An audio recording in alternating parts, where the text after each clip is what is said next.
नमस्ते इंडिया।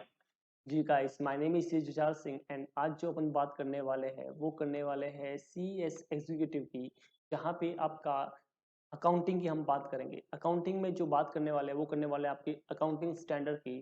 ठीक सुना आपने, ये काफ़ी इंपॉर्टेंट चैप्टर है। लोगों को डर लगता है, ठीक है, बट मैं आपको सिंपल वे में ट्राई करूंगा इसको समझाने की। साथ ही आपको एमसीक्यूज आते हैं, तो उन डिटेल्स में अपन बातें करेंगे जिसमें तुमको एमसीक्यूज पूछ सकते हैं। तो शुरू करें। That is your ICSI module lesson number 10। उसके बारे में हम देखने जा रहे हैं। तो सबसे पहली चीज है सर, अकाउंटिंग स्टैंडर्ड का मतलब क्या है, डेफिनेशन क्या है। तो you know the accounting accounting का डेफिनेशन आपको पता ही होगा डेफिनेटली। स्टैंडर्ड मतलब क्या, स्टैंडर्ड मतलब होता है एक आइडियल, एक मॉडल जो सेट हो चुका है, ठीक है। तो बेसिकली अगर मैं देखूं इसको, तो इसका मतलब निकलता है जनरली एक्सेप्टेड मॉडल्स और आइडियल्स फॉर अकाउंटिंग। तो जो अकाउंटिंग के लिए जो आपने मॉडल बनाया ना, उसे क्या बोलते हैं, accounting standard. Basically that are the principle of accounting, ठीक है। ये क्या है, तुम्हारे अकाउंटिंग के प्रिंसिपल है जो आपको चार मेन चीजों के बारे में बताते हैं। कौन कौन सी? एक तो कब आपको उसको रिकॉर्ड करना है, दैट इज कॉल्ड रिकग्निशन। तो कितने में आपको किस वैल्यू पे करना है, दैट इज कॉल्ड मेजरमेंट, ठीक है। उसको कैसे डिस्क्लोज करना है, ठीक है, कैसे प्रेजेंट करना है, तो प्रेजेंटेशन एंड डिस्क्लोजर। तो ये चार मेन चीजों के बारे में बात करता है। इसका अपन डेफिनेशन पढ़ लेते हैं, अकाउंटिंग स्टैंडर्ड का डेफिनेशन जो दे रखा है, ठीक है। तो अकाउंटिंग स्टैंडर्ड है क्या? That are the written policy document. ठीक सुना आपने, क्या है ये? रिटर्न पॉलिसी क्या है, डॉक्यूमेंट है। तो इसका मतलब क्या है, ये ओरली है? Answer is no. तो इसके ऊपर भी एमसीक्यूज बन सकता है कि आईसीआई ने जो भी अकाउंटिंग स्टैंडर्ड इशू की है वो क्या है, ओरली है, रिटर्न है, क्या है, या बोथ है। तो that's are only return policy document, ठीक है। तो यहाँ पे क्या है, ये रिटर्न पॉलिसी क्या है, डॉक्यूमेंट है। जो कौन इशू करता है, issued by an expert accounting body और गवर्नमेंट और अदर रेगुलेटरी बॉडीज। तो या तो वो आपकी अकाउंटिंग बॉडी, जो एक्सपर्ट अकाउंटिंग बॉडी है, कौन है एक्सपर्ट अकाउंटिंग बॉडी? तो सर आईसीएआई, आईसीएसआई, ठीक है, इसी तरह आईसीडब्ल्यूआई। तो वो सब क्या है, एक्सपर्ट अकाउंटिंग बॉडी है। इंडिया में अकाउंटिंग स्टैंडर्ड आईसीएआई अपना इश्यू करता है, ठीक है, इंडिया में। तो अकाउंटिंग स्टैंडर्ड क्या है, that's a written policy document issued by an expert accounting body, या फिर गवर्नमेंट भी कर सकती है, और या फिर कोई अदर रेगुलेटरी बॉडी जो है वो भी यहाँ पे कर सकती है। सर अगर अदर रेगुलेटरी बॉडी मतलब आरबीआई कर सकती है, ठीक है, सेबी कर सकती है, तो वो लोग भी कर सकते हैं, ठीक है। किन चीजों के बारे में बात करेंगे, तो यहाँ पे बात करेंगे रिकग्निशन की, कब रिकॉर्ड करना है, मेजरमेंट की कितने में रिकॉर्ड करना है, प्रेजेंटेशन की कैसे प्रेजेंट करना है, एंड डिस्क्लोजर की कुछ डिस्क्लोजर दिखाना कि नहीं दिखाना, ठीक है, of the transaction and other event of the financial statement. जो जो आपके फाइनेंशियल स्टेटमेंट है उसमें जो ट्रांजेक्शन हुआ है या जो भी इवेंट हुआ है, उनके इन चारों चीजों के बारे में बात करते हैं, ठीक है। तो यहाँ पे तुम्हारा नॉर्मल तुमको समझ में आ गया, that are the written policy document, ठीक है, इश्यूड बाय गवर्नमेंट और एक्सपर्ट अकाउंटिंग बॉडी, ठीक है। जो किस बारे में बात करता है, जो रिकग्निशन, मेजरमेंट, ठीक है, उसके बाद प्रेजेंटेशन या डिस्क्लोजर के बारे में क्या करता है, बात करता है। तो यहाँ पे देखिए, पहली चीज वही दे रखी है कि accounting standard written policy document, ठीक है। तो यहाँ पे पॉलिसी जो है आपकी वो कैसी होती है, रिटन होती है, डॉक्यूमेंट सारे रिटन उसमें होंगे। उसके बाद सेकंड आपकी है कि यहाँ पे एक्सपर्ट अकाउंटिंग बॉडी जो है आपका, ये इश्यू करता है, इंडिया में करता है चार्टर्ड अकाउंटेंट ऑफ इंडिया वाला institute of chartered accountant of India, यानी हमारा सीए वाला आईसीएआई करता है, राइट। उसके बाद किन चीजों के बारे में बात करता है, ये मैं ऑलरेडी आपको बता चुका हूँ, इन चार चीजों के बारे में ये बात करता है, ठीक है। तो हम समराइज वे में देखेंगे। तो जो जो मेन चीज है, जो एग्जाम पर्सपेक्टिव से जो इंपॉर्टेंट है, वो अपन देखने वाले हैं। अब बात करते हैं एप्लीकेबल। तो ये अकाउंटिंग स्टैंडर्ड किन के ऊपर होते हैं, एप्लीकेबल, ठीक है। तो देखा जाए तो अकाउंटिंग स्टैंडर्ड हर किसी के ऊपर एप्लीकेबल है, हर एंटरप्राइज, हर पर्सन, हर कंपनी के ऊपर क्या होते हैं, एप्लीकेबल होते हैं। सर ट्रस्ट के ऊपर, यस, ट्रस्ट के ऊपर भी एप्लीकेबल है, चैरिटेबल पर्पज के लिए होता है तो भी। लेकिन वेट, अगर कोई ट्रस्ट सिर्फ only only only charitable religious काम करता है, मतलब वो कुछ भी एक्टिविटी नहीं करता कॉमर्शियल, इन दैट केस उसके ऊपर एप्लीकेबल नहीं है, अदरवाइज सबके ऊपर एप्लीकेबल है। तो जैसे पतंजलि, क्या पतंजलि सिर्फ चैरिटेबल काम करता है या कॉमर्शियल काम भी करता है, बेचता भी है ना प्रोडक्ट, तो कॉमर्शियल काम भी उसका हो रहा है। तो क्या पतंजलि कंपनी के ऊपर एएस एप्लीकेबल होंगे, आंसर इज यस। बट मान लो एक अपना ट्रस्ट, एक मंदिर है, वो और कुछ नहीं करता, कुछ सेल नहीं करता, कुछ नहीं करता, बस वो सिर्फ क्या करता है, रिलीजियस काम करता है या चैरिटेबल काम करता है, और सोलली मतलब उसमें इसके अलावा कुछ कुछ भी नहीं होता, कुछ भी मतलब कुछ भी, तो फिर वो अकाउंटिंग स्टैंडर्ड से बच सकता है, अदरवाइज आपके ऊपर क्या होंगे, एप्लीकेबल होंगे। ठीक है, उसके बाद यहाँ पे देखिए स्टैंडर्ड कैसे बनते हैं, किस तरह से एक अकाउंटिंग स्टैंडर्ड बनता है, तो वो अपने को देखना है। तो ये कॉमन है, कोई भी चीज आप बना रहे हो तो कैसे बनाओगे, जब आप कोई मान लो बुक बना रहे हो, ठीक है, तो उस केस में क्या करोगे, सपोज करो आपको एक बुक बनाने का मैं बोलूं कि आपको एक बुक लिखनी है, ठीक है, तो आप कैसे उसको लिखेंगे, क्या प्रोसेस रहेगा। तो सिंपल है, सबसे पहले आपको एरिया डिसाइड करना पड़ेगा, मतलब आपको अपनी बुक किस एरिया पे लिखनी है, राइट। जैसे कॉमर्स के बारे में लिखनी है, साइंस के बारे में लिखनी है, या फिर मतलब कॉमेडी के बारे में लिखनी है, मूवीज के बारे में लिखनी है, तो कुछ थियरी होगा आपका कि मुझे सब इस एरिया में बुक लिखने की है, राइट। तो सबसे पहले आपका एरिया जो होता है ना वो आइडेंटिफाई होता है। उसके बाद क्या होता है, एक स्टडी ग्रुप बनता है, मतलब अकेले book banana is good, but अगर तुम दो तीन लोग साथ में मिलके तुम क्या करोगे, एक ग्रुप बनाओगे कि उसमें क्या क्या आइडिया हो सकते हैं, क्या क्या चीजें हो सकती है, तो इस तरह से पूरा एक स्टडी ग्रुप तुम्हारा बनेगा, राइट। तो उसके बाद क्या बनता है, एक अकाउंटिंग स्टैंडर्ड क्या बनता है, स्टडी ग्रुप बनता है। उसके बाद क्या होता है, ये सब हम देखते हैं कि किन किन चीजों के बारे में अपने को देखने का है, और उसके बाद एक ड्राफ्ट बनाते हैं हम, क्या बनाते हैं, एक ड्राफ्ट।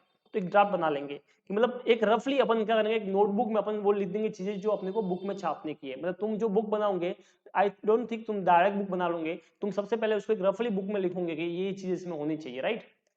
उसके बाद क्या करेंगे, उस ड्राफ्ट को अपन सर्कुलेट करते हैं, क्या करते हैं अपन, सर्कुलेट करते हैं, और जो दूसरी अकाउंटिंग बॉडी है या और कोई लोग हैं उनसे पूछते हैं कि भैया देखो इसमें कुछ चेंज करना है क्या नहीं करना। तो जैसे बुक में भी अपन अपने घर वालों या अपने फ्रेंड लोगों को पूछते हैं, देख ऐसा बुक बना है, इसमें कुछ चेंजेस लग रहा है क्या, ठीक है। तो अकाउंटिंग में भी ऐसे ही होता है, जो दूसरी अकाउंटिंग बॉडी होती है उनसे पूछते हैं कि देखो ये हम अकाउंटिंग स्टैंडर्ड बना रहे हैं, उसमें कुछ है क्या। उसके बाद क्या होता है, एक फाइनल ड्राफ्ट बनता है, सब ठीक है, सब क्राइटेरिया पूरा हो गया, फिर क्या बनेगा, एक फाइनल ड्राफ्ट बनेगा। और फिर क्या करेंगे, अपन कमेंट लेते हैं, कमेंट मतलब मेंबर्स जो होंगे उनसे कमेंट लेंगे कि इसमें और कुछ करना है क्या। और फिर फाइनली सब डिसाइड हो जाएगा, तो अब वो फाइनल ड्राफ्ट सबमिट हो जाएगा, और फिर क्या हो जाएगा, इश्यू हो जाएगा, एएस हो जाएगा, ठीक है। तो आपको क्या करना है, आइडेंटिफाई एरिया करना है, स्टडी ग्रुप बनाने का है, एक ड्राफ्ट बनाने का है, कमेंट रिव्यू लेने का है, ठीक है। उसके बाद एक फाइनल ड्राफ्ट बनेगा, फिर उसमें कुछ मॉडिफिकेशन करना है तो लास्ट में कर सकते हो, और फिर अकाउंटिंग स्टैंडर्ड क्या हो जाएगा, इश्यू हो जाएगा। इस तरह से क्या रहता है, इनका प्रोसेस रहता है, राइट। उसके बाद accounting standard and auditor, obviously जब एक ऑडिटर आता है तो उसको चेक करना पड़ता है कि जो कंपनी एक्ट में एक सेक्शन है 133, उसमें अकाउंटिंग स्टैंडर्ड है क्या, उसके साथ कंप्लाई करता है कि नहीं करता है। तो ये देखिए, it is duty of the auditor that while discharging their function they have to ensure that the accounting standard issued and made mandatory by the central government are complied with section 143(3)(e) of the Companies Act, required the auditor to report whether his opinion in the financial statement comply with the accounting standard referred in section 133 of Companies Act 2013। क्या ये आपको समझ में आया, ठीक है। तो ये सेक्शन आप याद कर सकते हो कि ऑडिटर किस सेक्शन में रेफर करता है, सेक्शन 143(3)(e), और जो अकाउंटिंग स्टैंडर्ड है उसको कहाँ पर रेफर किया गया है, कंपनी सेक्ट में सेक्शन 133 के बारे में।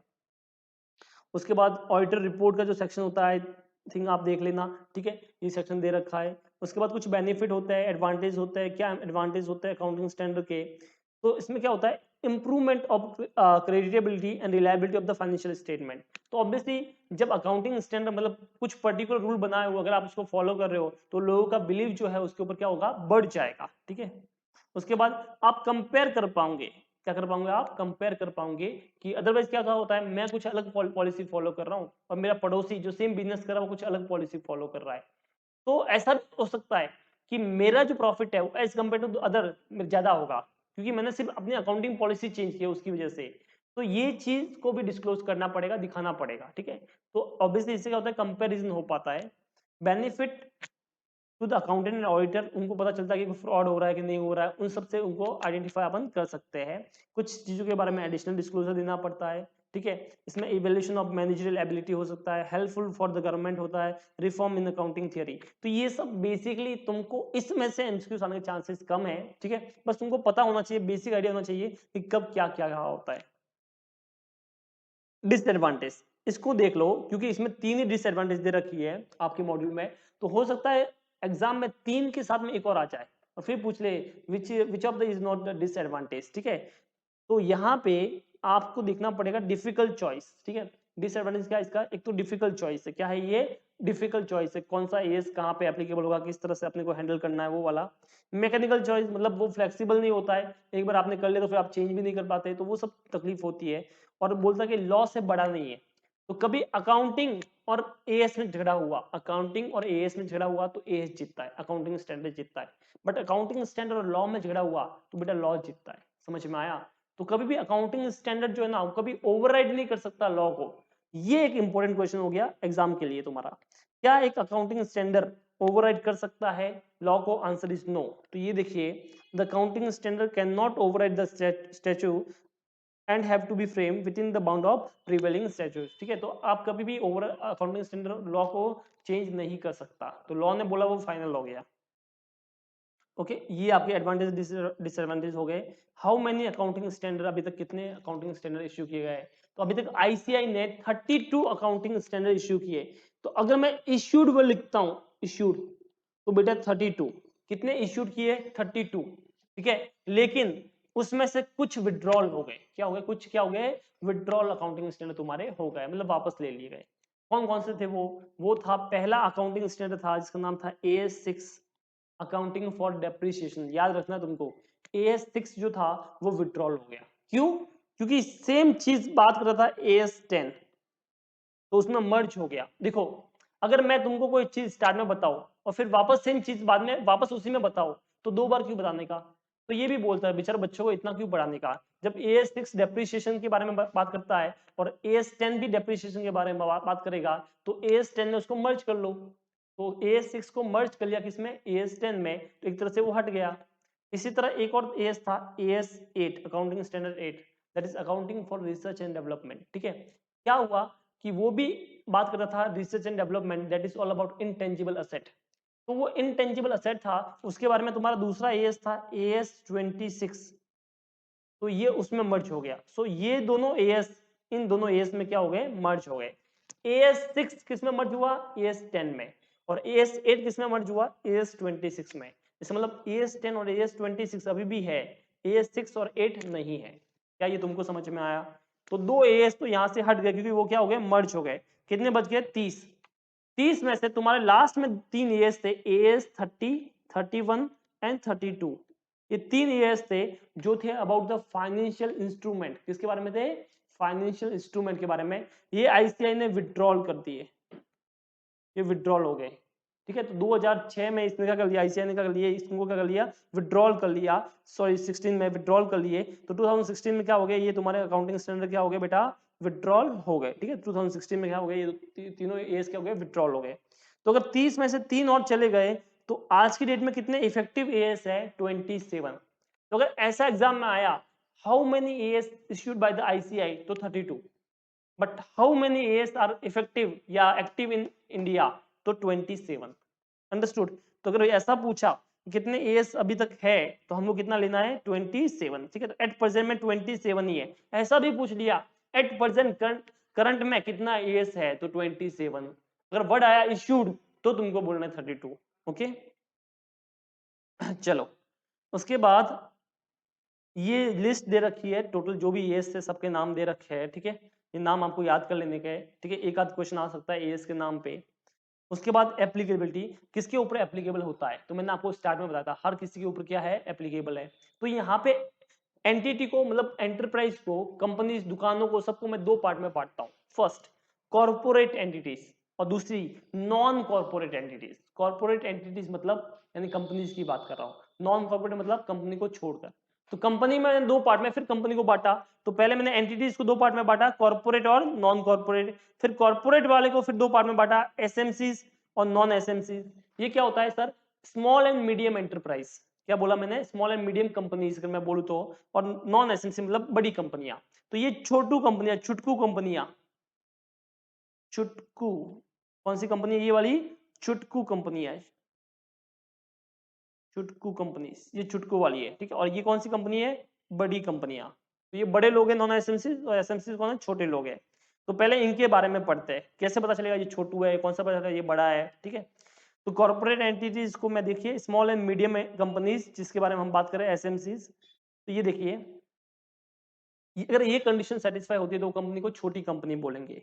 कौन सी कंपनी है? इक्विटी एंड डेब्ट securities of the company are not listed and are not in the process of listing of any stock exchange whether in India और आउटसाइड इंडिया।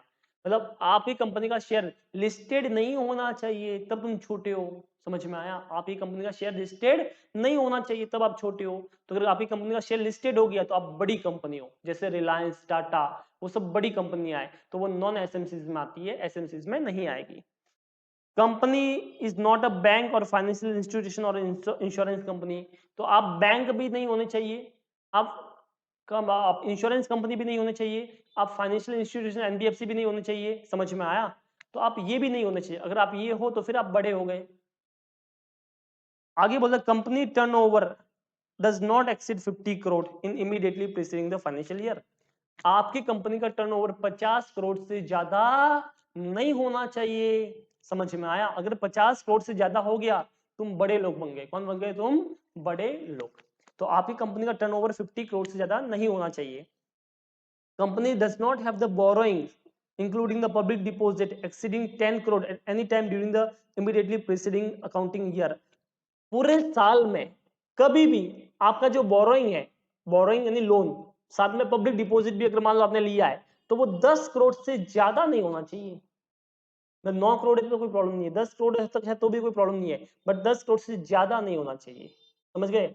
तो अगर मान लो एक दिन भी, चाहे एक दिन भी, पूरे साल में एक दिन भी अगर मेरा बोरोइंग 12 करोड़ हो गया, तो आप बड़ी कंपनी हो। कौन सी कंपनी हो आप? बड़ी कंपनी।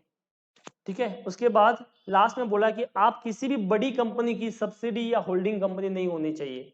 यानी कि आप किसी भी बड़ी कंपनी की क्या नहीं होनी चाहिए? सब्सिडी और होल्डिंग कंपनी नहीं होनी चाहिए। तो इसे बोलते हैं छोटी कंपनी। तो छोटी कंपनी देखने के लिए मुझे क्या क्या चेक करना पड़ेगा? बहुत सारी चीजें। ठीक है। तो अगर मैं बड़ी कंपनी की बात करूं तो समझने में इजी है। समझो, बड़ी कंपनी मतलब अगर आपकी कंपनी लिस्टेड है, बड़ी कंपनी। अगर आपकी कंपनी बैंक, इंश्योरेंस कंपनी है, बड़ी कंपनी। अगर आपका टर्नओवर 50 करोड़ से ज्यादा है, बड़ी कंपनी। या फिर अगर आपका बोरोइंग 10 करोड़ से ज्यादा हो गया किसी भी दिन में, बड़ी कंपनी। क्या ये तुमको समझ में आया? ये सब नहीं है तो तुम छोटी कंपनी होगी। अच्छा, तुम्हारी होल्डिंग कंपनी बड़ी कंपनी है, मतलब तुम्हारी कंपनी तो छोटी कंपनी है जिसमें टर्नओवर भी कम है, बोरोइंग भी नहीं है, लिस्टेड भी नहीं हो, बट तुम्हारी कंपनी में जो शेयर होल्ड करती है वो कौन है? बड़ी कंपनी। बड़ी कंपनी सेंस रिलायंस है, तो तू भी बड़ी बन गई। समझ में आया? बड़े का हाथ तेरे ऊपर है ना, तू भी बड़ा। तो समझो, अगर बड़ी कंपनी तुम्हारे पास में है तो तुम भी क्या बन जाओगे? बड़ी कंपनी बन जाओगे। या तुमने किसी बड़ी कंपनी को होल्ड किया है तो भी तुम बड़ी कंपनी हो। तो तुम्हारा ऊपर नीचे कोई भी बड़ा है ना बेटा, तू भी बड़ा है। सिंपल। समझ में आया ये वाला? तो इन्हें क्या बोलते हैं? Small and medium companies. अगर इनमें से कोई भी कंडीशन सेटिस्फाइड होगी जो दे रखी है, तो बेटा तू बन गया बड़ी कंपनी। तो आई थिंक ये इजी रहेगा समझने में। अगर अब सर इससे फर्क क्या रहेगा? तो सर अगर तेरी छोटी कंपनी है, ठीक है, तो तुझे सारे एएस एप्लीकेबल नहीं है, कुछ रिलैक्सेशन है। रिलैक्सेशन मतलब कुछ पार्ट उसमें तुम्हारे ऊपर एप्लीकेबल नहीं होता है। जैसे as 17 segment reporting, as 15, as 19, as 20, as 29। ठीक है। और एएस 3 तुमको बनाने का काम ही नहीं है। ठीक है। तो इसका मतलब अगर तुम प्राइवेट लिमिटेड हो, तुम्हारी कंपनी है जमूरा प्राइवेट लिमिटेड। कौन सी कंपनी है? जमूरा प्राइवेट लिमिटेड। तुम्हारा टर्नओवर 1 करोड़ रुपए, तुम्हारी बोरोइंग कुछ है ही नहीं। ठीक है। और कोई बड़ी छोटी कंपनी तुम्हारे साथ में नहीं है, तो फिर तुमको एएस 3 में कैश फ्लो बनाने का काम तुमको नहीं है, तुम बच जाओगे कैश फ्लो बनाने से। समझ में आया? तो ये चीज ध्यान रखना। और तुम्हारे पास जो दूसरी बहुत सारे एएस ना, उसमें भी बहुत सारी चीजों को तुमको पालन नहीं करने का है, मतलब कंप्लायंस नहीं करने का है, क्योंकि तुमको उसमें क्या होता है? रिलैक्सेशन होता है। अंडरस्टूड? अब नॉन एसएमसीज का डेफिनेशन काफी डिफिकल्ट है। All the accounting standard applicable to non SMCs, मतलब जो एसएमसीज नहीं है वो नॉन एसएमसीज है, और उनके ऊपर सारे अकाउंटिंग स्टैंडर्ड एप्लीकेबल है फुल वे में। अंडरस्टूड? ये तो किन की बात की? कंपनीज की। किसकी बात की अपन ने? कंपनीज की बात की है। अगर मैं कंपनीज की बात नहीं करूं, नॉर्मल एंटिटी की बात करूं, बिजनेसमैन की, पार्टनरशिप फर्म की, इंडिविजुअल की, ट्रस्ट की, तो उन सब के लिए 3 लेवल दे रखे हैं, लेवल 1, लेवल 2 और लेवल 3। ठीक है। ये सब टर्नओवर क्राइटेरिया सब तुमको याद करना है, ये तुम्हारे लिए काफी इंपॉर्टेंट है। ठीक है। इसमें तुमको एमसीक्यूज मिल सकता है। अब नॉन कॉर्पोरेट एंटिटी की बात की तो बेटा इसमें 3 लेवल हो गए, लेवल 1, लेवल 2, लेवल 3। तो अगर तुम्हारी कंपनी जो है नॉन कॉर्पोरेट एंटिटी है, ठीक है, जैसे partnership firm, sole proprietor, AOP, HUF, ठीक है, ये सब दे रखा आपको, तो फिर इन दैट केस तुमको 3 लेवल दिया जाता है, लेवल 1, लेवल 2, लेवल 3। तो जैसे जुजार सर है, तो जुजार सर का बिजनेस जो है वो किस में आएगा? ऑब्वियसली वो नॉन कॉर्पोरेट एंटिटी में आएगा। किस में आएगा? नॉन कॉर्पोरेट एंटिटी में आएगा। ठीक है। तो अब जब नॉन कॉर्पोरेट एंटिटी की बात करूं, तब आपको ध्यान देना है कि यहाँ पे 3 लेवल दिए, लेवल 1, लेवल 2, लेवल 3। तो पहले लेवल 1 देखते हैं। लेवल 1 मतलब बड़े लोग। तो अगर मान लो आपका कोई भी इक्विटी या डेब्ट क्या है, लिस्टेड है, क्या है आपका, लिस्टेड है, ठीक है। डेब्ट मतलब डिबेंचर भी है, अगर आपका डिबेंचर भी लिस्टेड है इन इंडिया और आउटसाइड इंडिया, या आप बैंक हो, क्या हो आप, एक बैंक हो या फाइनेंशियल इंस्टीट्यूशन हो या इंश्योरेंस का बिजनेस काम करते हो, तो भी आप लेवल 1 हो, बड़े लोग हो। या फिर मान लो ऑल कॉमर्शियल इंडस्ट्रियल और बिजनेस रिपोर्टिंग एंटिटी हैविंग, या फिर मान लो सर वो तो नहीं, हम जुजार सर है, बट जुजार सर का अगर बोरोइंग 10 करोड़ से ज्यादा हो गया किसी भी दिन को, पूरे लास्ट में नहीं देखना है, पूरे दिन, किसी भी दिन को, मतलब मान लो 1 तारीख को जुजार सर का बोरोइंग है वो 15 करोड़ था और उसके बाद तो 1 रुपया भी नहीं था, फिर भी आप लेवल 1 हो। तो at any time during the immediately preceding the accounting year, accounting year बोला है, that is from accounting year कब से होता है, अप्रैल टू मार्च। अप्रैल टू मार्च में कभी भी तुम्हारा टर्नओवर, सॉरी बोरोइंग्स 10 करोड़ से ज्यादा है तो आप लेवल 1 हो। टर्नओवर बेटा बोला 50 करोड़ से ज्यादा, कितना बोला, 50 करोड़ से ज्यादा टर्नओवर हुआ तो तू लेवल 1 है। और तू ऑब्वियसली तेरी जो होल्डिंग सब्सिडी है वो भी लेवल 1 हो जाएगी, या तू होल्डिंग या सब्सिडी का लेवल 1 है तो तू भी लेवल 1 है। तो सर लेवल 1 होने से क्या होता है, लेवल 1 होने पे सब के सब अकाउंटिंग स्टैंडर्ड तुम्हारे ऊपर क्या होते हैं, एप्लीकेबल हो जाते हैं। लेवल 2, अब बोल रहा है तू लेवल 2 मतलब देखो तुम लेवल 1 में नहीं आते हो, मतलब तुम्हारे शेयर लिस्टेड नहीं है, तुम्हारा टर्नओवर उतना नहीं है, तुम्हारी बोरिंग उतनी नहीं है, तो तुम लेवल 2 में आओगे। बट लेवल 2 के लिए तुमको टर्नओवर बोरिंग का ध्यान रखना है। लेवल 2 के लिए तुम्हारा बोरिंग कितना है पता है, 1 करोड़, कितना है, 1 करोड़, अंडरस्टूड। तो वहां पे कितना था पहले, 10 करोड़, यहाँ पे कितना है, 1 करोड़ से ज्यादा। तो इसका मतलब 1 से 10 के बीच का बोरिंग है तो तू लेवल 2 है, 10 करोड़ से ज्यादा बोरिंग है तो लेवल 1 है, समझ में आया। और 1 करोड़ से नीचे है तो लेवल 3 है। तो अगर मैं बोरोइंग की बात करूं तो 3 हो गई चीज, बोरोइंग में 3 चीजें होगी अपने पास। तो यहाँ पे देखिए बोरोइंग की बात करूं, बेसिकली यहाँ पे बोरोइंग और टर्नओवर अपने को देखना है, लेवल 1, लेवल 2 और लेवल 3। अगर तेरी बोरोइंग 10 करोड़ से ज्यादा है, ठीक है, 10 करोड़ से ज्यादा है तो तू लेवल 1 है। अगर तेरी बोरोइंग 1 to 10 करोड़ है तो तू लेवल 2 है।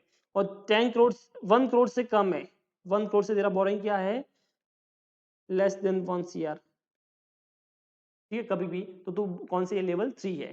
टर्नओवर देख लो क्या है, टर्नओवर में सर पहला था 50 करोड़ से ज्यादा, क्या था तुम्हारा, 50 करोड़ से ज्यादा। तो अगर तुम्हारा टर्नओवर 50 करोड़ से ज्यादा है तू लेवल 1 है।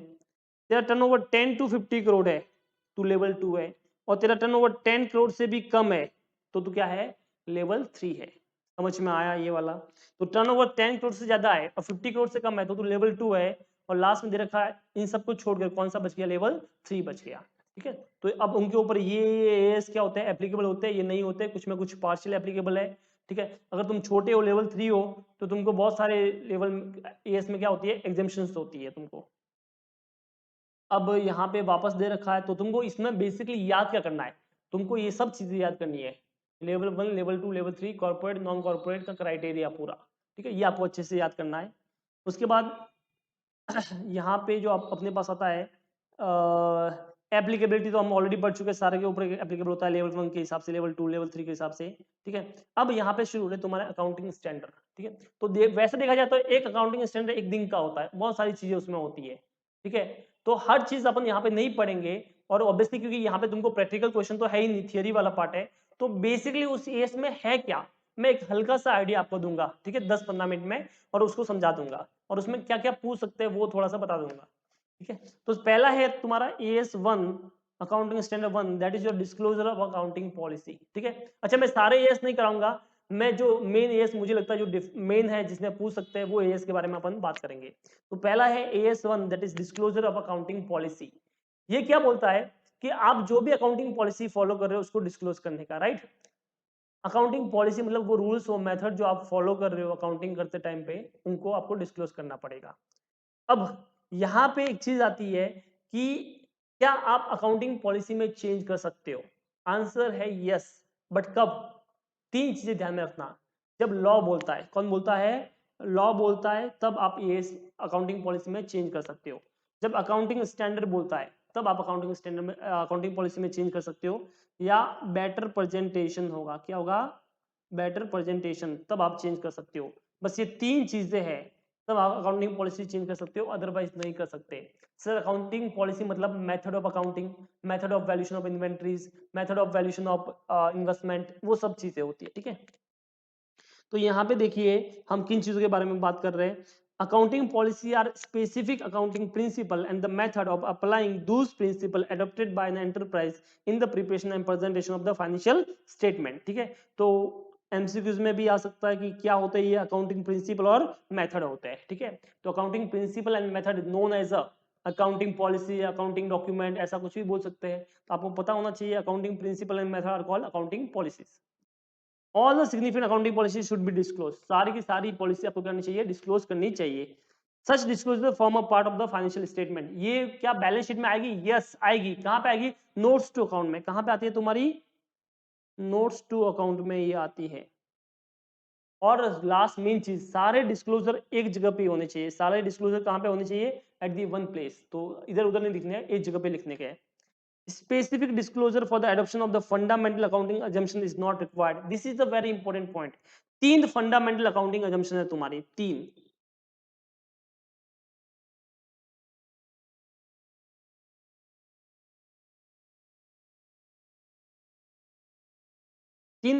फंडामेंटल अकाउंटिंग assumption है। पहली है गोइंग कंसर्न।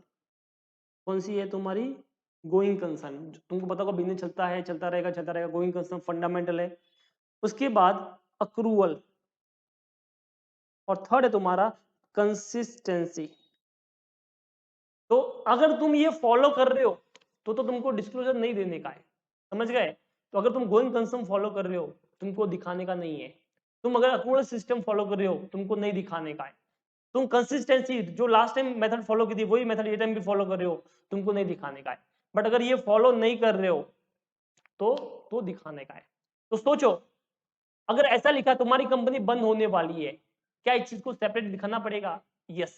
और जब भी कंपनी बंद होती है ना, तुम्हारा गोइंग कंसर्न बंद होता है, तब तुम चीजों को, असेट को, पता है कौन सी वैल्यू पे दिखाते हो? एनआरवी पे। किस पे दिखाते हो तुम?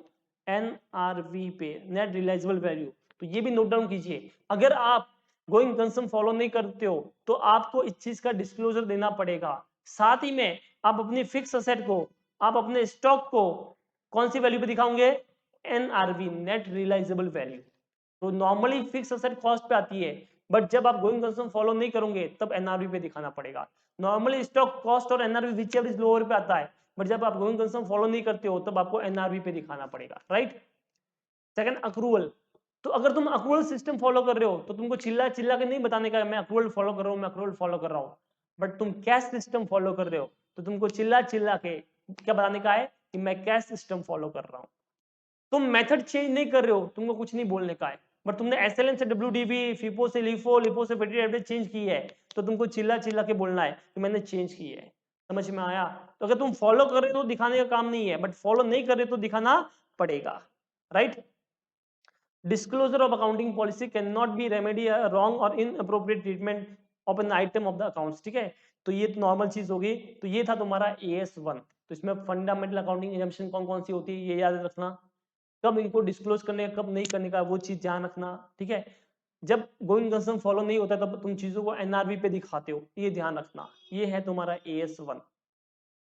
AS2, valuation of inventories. आपके पास स्टॉक होता है, स्टॉक को वैल्यू करना है, कैसे वैल्यू करोगे? तो ये आपका AS2 में दे रखा है। तो a primary issue in accounting for inventory is the determination of the value at which inventory are carried in the financial statement until the related revenue are recognised. यानी कि कोई चीज आपकी सेल नहीं हुई है तो आपके स्टॉक में पड़ी रहेगी, तो उसको किस वैल्यू पे दिखाना, वो एक बहुत बड़ा प्रॉब्लम है। तो ये स्टैंडर्ड आपको उसी के बारे में बात करता है। ये स्टैंडर्ड बोलता है कि आपको स्टॉक को कॉस्ट और NRV whichever is lower पे बुक करना चाहिए। क्या करना चाहिए? कॉस्ट और NRV whichever is lower पे बुक करना चाहिए, राइट। तो ये देखिए, inventory should be valued at cost और NRV whichever is lower. The cost of inventory should be comprise. अच्छा, कॉस्ट में क्या क्या इंक्लूड होता है याद रखना। पहला, ऑल कॉस्ट ऑफ परचेज, जो भी आपने परचेज किया उसकी सारे खर्चा, जो भी परचेज के सब। कॉस्ट ऑफ कन्वर्जन, क्या ऐड होता है? Cost of conversion. और बाद में other cost incurred bringing the inventory to their present location and condition. तो ये इंपॉर्टेंट हो गया कि आपने एक स्टॉक परचेज किया, तो मान लो मैं मोबाइल फोन बेचता है, मैं क्या बेचता है, मोबाइल फोन। तो मैंने मोबाइल फोन ऑर्डर किया, यूएस से ऑर्डर किया, तो जब यूएस से ऑर्डर किया तो मेरे मोबाइल फोन का खर्चा लगा होगा, बिल्कुल। उसको लाने में टैक्सेस लगे, और टैक्स भी ऐड होते हैं। बट कौन से टैक्स ऐड होते हैं, नॉन रिफंडेबल। सोच के देखो ना, जो टैक्स रिफंड हो जाएगा, क्या वो खर्चा हुआ है, आंसर इज नो, तो उसको ऐड नहीं करने का है। तो नॉन रिफंडेबल जो टैक्सेस लगे वो तुमको ऐड करने पड़ेंगे। फिर वहां से लेकर मुंबई तक मैंने ट्रक में लाया, तो ट्रक वाले का खर्चा भी इसमें ऐड हो जाएगा, ठीक है। अगर मान लो मैं मैन्युफैक्चरर हूँ, मैं फर्नीचर बनाता है, तो रॉ मटेरियल से लेकर फर्नीचर बनाने में जितना भाई कन्वर्जन में भी खर्चा हुआ है, लेबर को भी पे किया है, वो सब उसकी कॉस्ट में क्या होता है, ऐड होता है। क्या ये तुमको समझ में आया? जब भी आप इन्वेंट्री का वैल्यूएशन कर रहे हो, आपको देखना पड़ेगा उसमें कितना खर्चा हुआ है, ठीक है। वो खर्चे के हिसाब से आप इन्वेंट्री निकालोगे। तो कॉस्ट का मतलब तो ये होता है। अब दूसरा वर्ड है तुम्हारा एनआरवी। क्या वर्ड है, NRV, net realisable value. This is not a market price. क्या ये मार्केट प्राइस है, आंसर इज नो, वरना मार्केट प्राइस लिखता। नेट रियलाइजेबल वैल्यू मतलब कितना पैसा नेट आएगा वो वाला। तो इसका मतलब क्या होता है, इसका मतलब होता है एस्टिमेटेड सेलिंग प्राइस। क्या मतलब होता है, जो भी आपको लगता है आपके पास गुड्स है वो कितने में बिकेगा, तो एस्टिमेटेड सेलिंग प्राइस, वो कितने में बिकेगा, एस्टिमेटेड प्राइस। उसमें से उसको अगर मान लो आधा अधूरा है, पूरा नहीं हुआ है, तो जो भी एस्टिमेट कॉस्ट तुमको लगने वाला है, estimated cost to completion.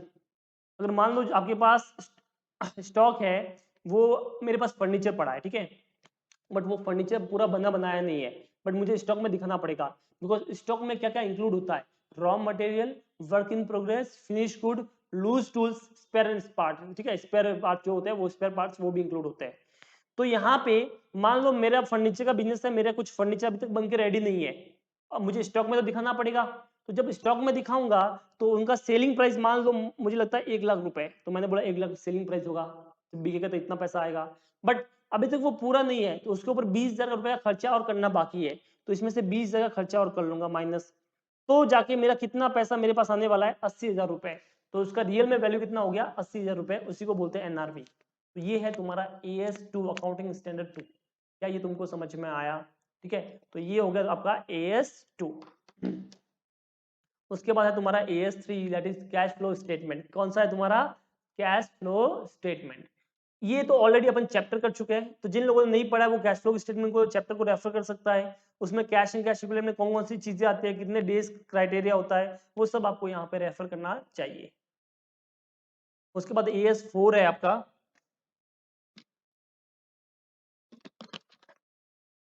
That is your contingencies and event occurring after the balance sheet date.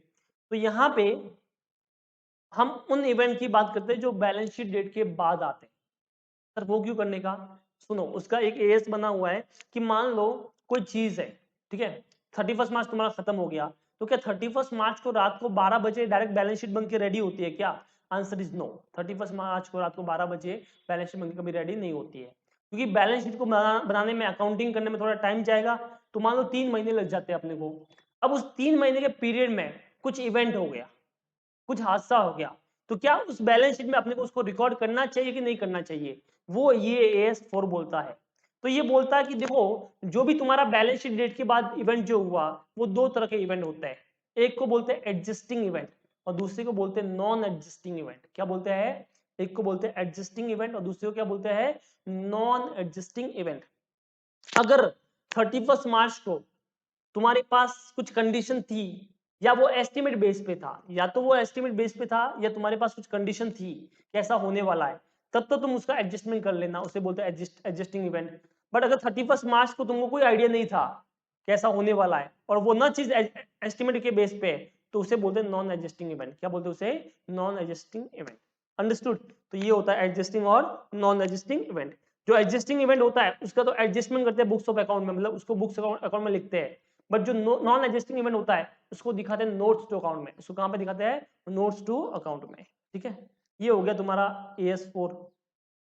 AS5, net profit और loss for the period prior period item and change in accounting policy. तो इसमें basically 3 चीज है, net profit और loss for the period, ये बोलता है जो भी कंपनी का नेट प्रॉफिट या लॉस हुआ है उसके बारे में बात करता है। उसके बाद second is prior period item, और थर्ड है चेंजेस इन अकाउंटिंग पॉलिसीज। तो देखो, यहाँ पे तुमको समझना होगा कुछ आइटम होती है ऑर्डिनरी आइटम, ऐसी आइटम जो नॉर्मल कोर्स ऑफ बिजनेस में होती है उन्हें क्या बोलते हैं ordinary item.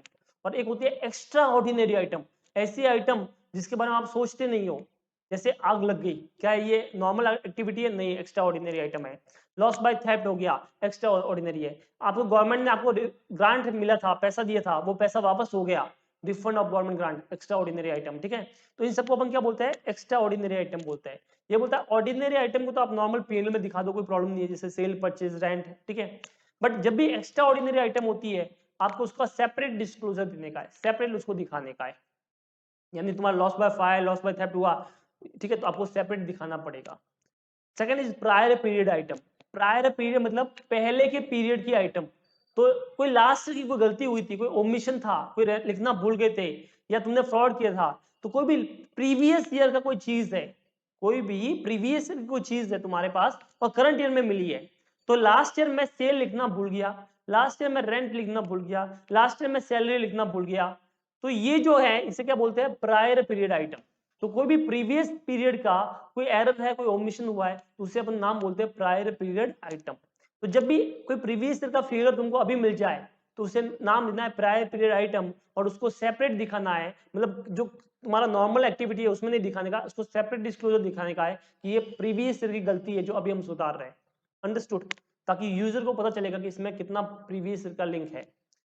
Third is accounting policy, हम उसके बारे में बात कर चुके हैं। अकाउंटिंग पॉलिसी क्या होती है? वही मेथड जो आप प्रिंसिपल जो फॉलो करते हो, अगर उसमें चेंज कर सकते हो यस कर सकते हो, बट कब? जो लॉ बोलता है, एएस बोलता है, बेटर प्रेजेंटेशन होता है, तब चेंज कर सकते हो, अदरवाइज नहीं कर सकते। एक होता है accounting estimate.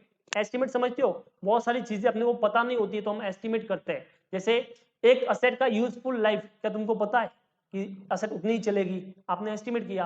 Provision for doubtful डेब्ट, क्या तुमको पता है? नहीं, वो तो ऑब्वियसली कितना भी हो सकता है, हमने एस्टिमेट किया। तो ये इसे क्या बोलते हैं? एस्टिमेट, अकाउंटिंग एस्टिमेट, ठीक है। तो ये हो गया। A6 कहाँ है? A6 तो बेटा विड्रॉल हो गया, हट गया, तो वो नहीं आएगा। उसके बाद है तुम्हारा AS7 कंस्ट्रक्शन कॉन्ट्रैक्ट। ये बोलता है कि देखो जो लोग कंस्ट्रक्शन करते हैं ना, ठीक है, जो लोग कंस्ट्रक्शन करते हैं उनके ऊपर ये AS7 एप्लीकेबल होता है, राइट।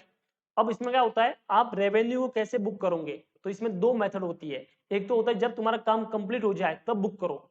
एक दूसरा होता है परसेंटेज ऑफ कंप्लीटेशन मेथड, जितना काम कंप्लीट हुआ उसका 1% निकालो और फिर रिकॉर्ड करो। तो ये होता है तुम्हारा AS7 में क्या होता है, कंस्ट्रक्शन कॉन्ट्रैक्ट के बारे में होता है।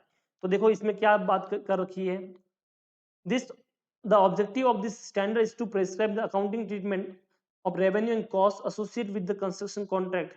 Because of the nature of the activity undertaken in the construction contract, the date at which the contract activity is entered into the date when the activity is complete usually fall into the different accounting period. सही ना भैया? अगर मान लो तुम metro bridge बना रहे हो तो तुम कंस्ट्रक्शन कर रहे हो, ठीक है, तुम कॉन्ट्रैक्ट लेके काम कर रहे हो। तुम रोड बना रहे हो तो तुम कॉन्ट्रैक्ट लेके काम कर रहे हो। तो जब मैं कॉन्ट्रैक्ट में एंटर हुआ मेट्रो ब्रिज बनाने का, वो एंटर हुआ 2020 में, और कंप्लीट कब हो रहा है? 2030 या 40 में। तो इतने लंबे अकाउंटिंग पीरियड में किस वे से मैं रेवेन्यू दिखाऊंगा, वो सब यहाँ पे पता चलता है अपने को। The primary issue of accounting of the construction contract is the allocation of the accounting contract revenue and contract cost. जो कॉस्ट होगा उसको कैसे बांटने का है, रेवेन्यू जो मिला उसको कैसे पीरियड में बांटने का है, वो सब अपन यहाँ पे इस AS में पढ़ते हैं, AS7 में, ठीक है। उसके बाद आता है AS9 रेवेन्यू रिकग्निशन। तो यहाँ पे AS9 में क्या होता है कि देखो आपको रेवेन्यू को कब बुक करने का है, मतलब तुम सेल कर रहे हो तो सेल को कब बुक करना चाहिए, ठीक है। तो सेल ऑफ गुड हो रहा है, रेंडिंग ऑफ सर्विस हो रही है, ठीक है, अदर आपका इंटरेस्ट डिविडेंड रेंट होता है, उनको कैसे बुक करना है? तो इसका सिंपल आंसर है, जब रिस्क एंड रिवॉर्ड, जब रिस्क एंड रिवॉर्ड क्या हो जाए, सामने वाले को ट्रांसफर हो जाए, उस टाइम पे हमको रेवेन्यू बुक करना चाहिए। समझ में आया? जब रिस्क एंड रिवॉर्ड क्या हो जाए, सामने वाले को क्या हो जाए, ट्रांसफर हो जाए, तब अपने को करना चाहिए, रेवेन्यू बुक करना चाहिए। तो ये डेफिनेशन तुमको याद होनी चाहिए कि रेवेन्यू कब बुक करना चाहिए, जब क्या हो जाए, रिस्क एंड रिवॉर्ड क्या हो जाए, ट्रांसफर हो जाए, तब अपने को रेवेन्यू करना चाहिए, बुक करना चाहिए। अंडरस्टूड? इंटरेस्ट जो होता है ना उसको टाइम बेसिस पे करते हैं, इंटरेस्ट को किस बेस पे करते हैं, टाइम बेस पे। और डिविडेंड को करते हैं जब राइट टू रिसीव अपने को मिल जाए, क्या मिल जाए अपने को, राइट टू रिसीव अपने को मिल जाए, तब बुक करते हैं। अब बात करें AS10 की, that is property plant and equipment, ठीक है। एक्चुअल में इसका पहले नाम हुआ करता था fix asset, accounting for fix asset. अब उसका नाम चेंज हुआ, उसका नाम क्या बोला, प्रॉपर्टी प्लांट इक्विपमेंट। तो पहले का नाम था अकाउंटिंग फॉर फिक्स असेट, ये हटा नहीं, बस नाम चेंज हुआ, ठीक है। तो फिक्स असेट को भी क्या बोला, प्रॉपर्टी प्लांट और इक्विपमेंट। तो यहाँ पे नाम दे रखा है प्रॉपर्टी प्लांट इक्विपमेंट, इसका मतलब ये नहीं कि सिर्फ 3 चीजें आती है, इसमें बहुत सारी दूसरी चीजें भी आती है। तो कोई भी फिक्स असेट, कोई भी तुम्हारा फिक्स असेट जो है ना वो इसके अंदर अकाउंटिंग होता है। तो फिक्स असेट को तुम किस बेस पे अकाउंटिंग करोगे, एएस 10 के हिसाब से, दैट इज प्रॉपर्टी प्लांट और इक्विपमेंट। ये एस भी यही बोलता है कि जब भी आप कोई फिक्स असेट परचेज करते हो तो उसको लाने में जितना भी खर्चा हुआ उसको कैपिटल एक्सपेंडिचर बोलेंगे और उसको उसी कॉस्ट में ऐड कर लो। तो मैं एक एसी लेने गया, एसी लेके आ गया और इंस्टॉल कराने का 1000 रुपये खर्चा हो गया, तो क्या ये 1000 रुपये एसी कॉस्ट में ऐड होगा? यस। तो मान लो 10,000 में एसी लिया, 1000 रुपये खर्चा किया, तो रियल में मुझे एसी 11,000 में पड़ा। This is my fix asset cost, ठीक है। उसके बाद उसमें रीवैल्यूएशन भी होता है, क्या मैं एसेट को रीवैल्यू भी कर सकता हूँ? यस, आप रीवैल्यू भी कर सकते हो, ठीक है। तो ये सब आपका एएस 10 में है। उसके बाद है as 11, the effect of changes in foreign exchange rate.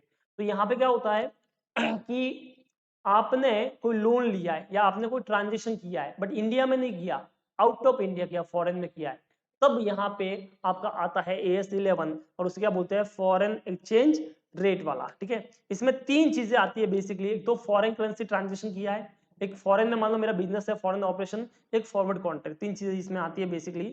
आपके मॉडल में दो ही दे रखी है। उसके बाद आता है अकाउंटिंग फॉर गवर्नमेंट ग्रांट। बेटा जब गवर्नमेंट से पैसा मिलता है ना अपने को, ठीक है, तो उसे क्या बोलते हैं, गवर्नमेंट ग्रांट बोलता है। तो एक्चुअल में गवर्नमेंट ग्रांट क्या है, this is the assistant given by the government. Government अपने को हेल्प करता है, क्यों? क्योंकि गवर्नमेंट कुछ कंडीशन देता है, अगर अपन उसको पूरा करेंगे तो अपने को ग्रांट मिलेगी, ठीक है। तो मान लो मुझे बोला कि जुझार सर आप जाके क्या कीजिए, बिहार में जो नंगे पुंगे बच्चे घूम रहे हैं ना छोटे छोटे, उनको जाके पढ़ाइए। तो मैंने बोला ठीक है, और गवर्नमेंट ने मुझे पैसा दे दिया उसके लिए, तो उसका अकाउंटिंग इसमें होगा एएस 12 में, ठीक है, गवर्नमेंट ग्रांट में। उसके बाद अकाउंटिंग फॉर इन्वेस्टमेंट, अगर मैंने कोई इन्वेस्टमेंट किया है, ठीक है, तो उसको मुझे किस वैल्यू पे दिखाना चाहिए, ठीक है। तो अगर मान लो आपका 2 तरह का इन्वेस्टमेंट होता है, ये ध्यान से सुनना, आपके 2 तरह के इन्वेस्टमेंट होते हैं, एक होता है शॉर्ट टर्म, एक होता है लॉन्ग टर्म, ठीक है। एक कौन सा होता है शॉर्ट टर्म, एक कौन सा होता है लॉन्ग टर्म।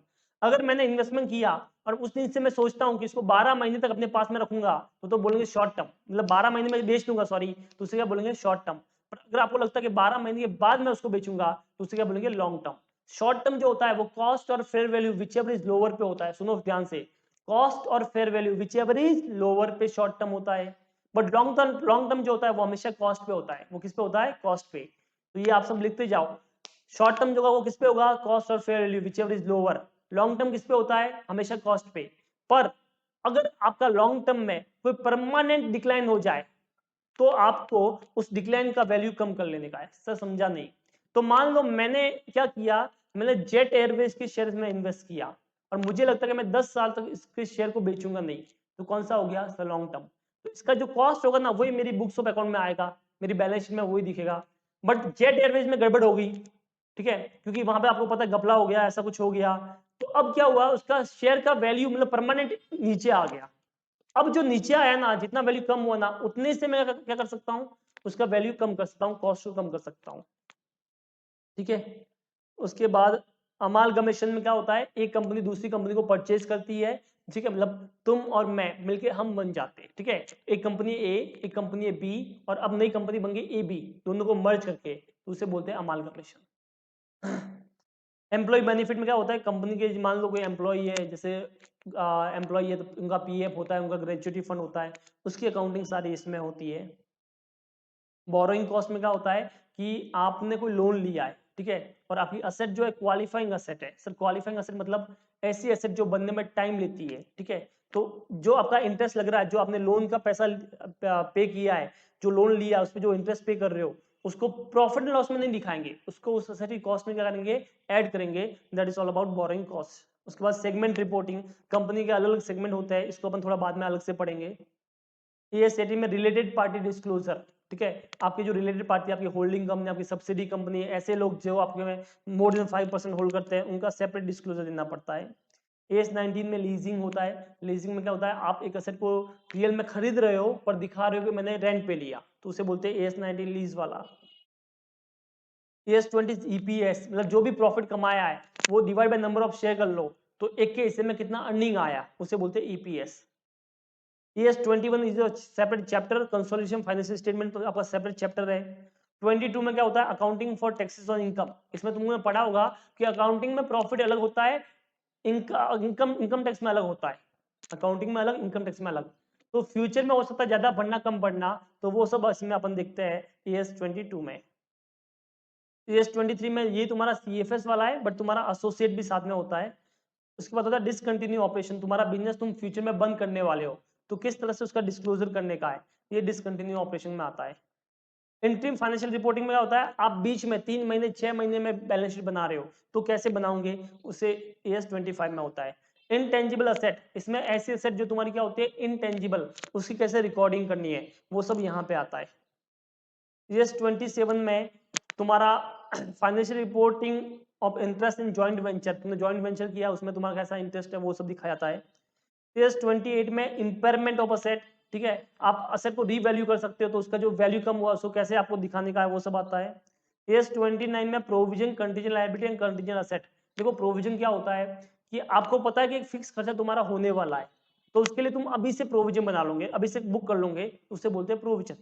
कंटीजेंट लायबिलिटी क्या होती है कि ऐसी लायबिलिटी जो फ्यूचर में हो भी सकती है और नहीं भी हो सकती है, डिपेंड ऑन अनसर्कम, आपकी जो अनफेवरेबल सिचुएशन होगी उसके ऊपर डिपेंड करता है, जिसका रिजल्ट तुम्हारे हाथ में नहीं है। तो मान लो मेरे ऊपर किसी ने केस कर लिया, अब बताओ ये पैसा मुझे पे करना भी पड़ सकता है, नहीं भी करना पड़ सकता है, तो क्या मेरे हाथ में है? नहीं, मेरे फेवर में भी आ सकता है, मेरे अगेंस्ट में भी आ सकता है, तो इसे बोलते हैं कंटीजेंट लायबिलिटी। और इसी तरह मैंने किसी पे केस किया तो पैसा आएगा, जब आएगा की बात करेंगे तो कंटीजेंट असेट।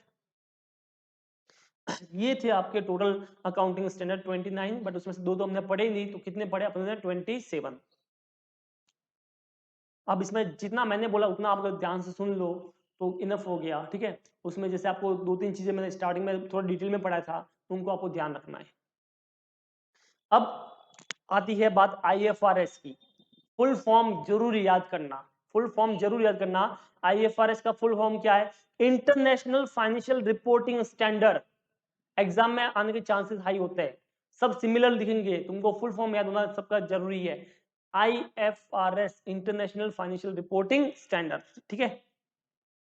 अब ये बोलता है कि देखो इंडिया में तो AS चल रहा है, अब उनका लेटेस्ट वर्जन जो आया उसे बोलते हैं इंड AS, ठीक है। देखो एक्चुअली में होता क्या है, सबसे पहले तुम्हारा था गैप, गैप का फुल फॉर्म लिख दो, जनरली एक्सेप्टेड अकाउंटिंग प्रिंसिपल। क्या नाम है, फुल फॉर्म है जनरली एक्सेप्टेड अकाउंटिंग प्रिंसिपल, ठीक है।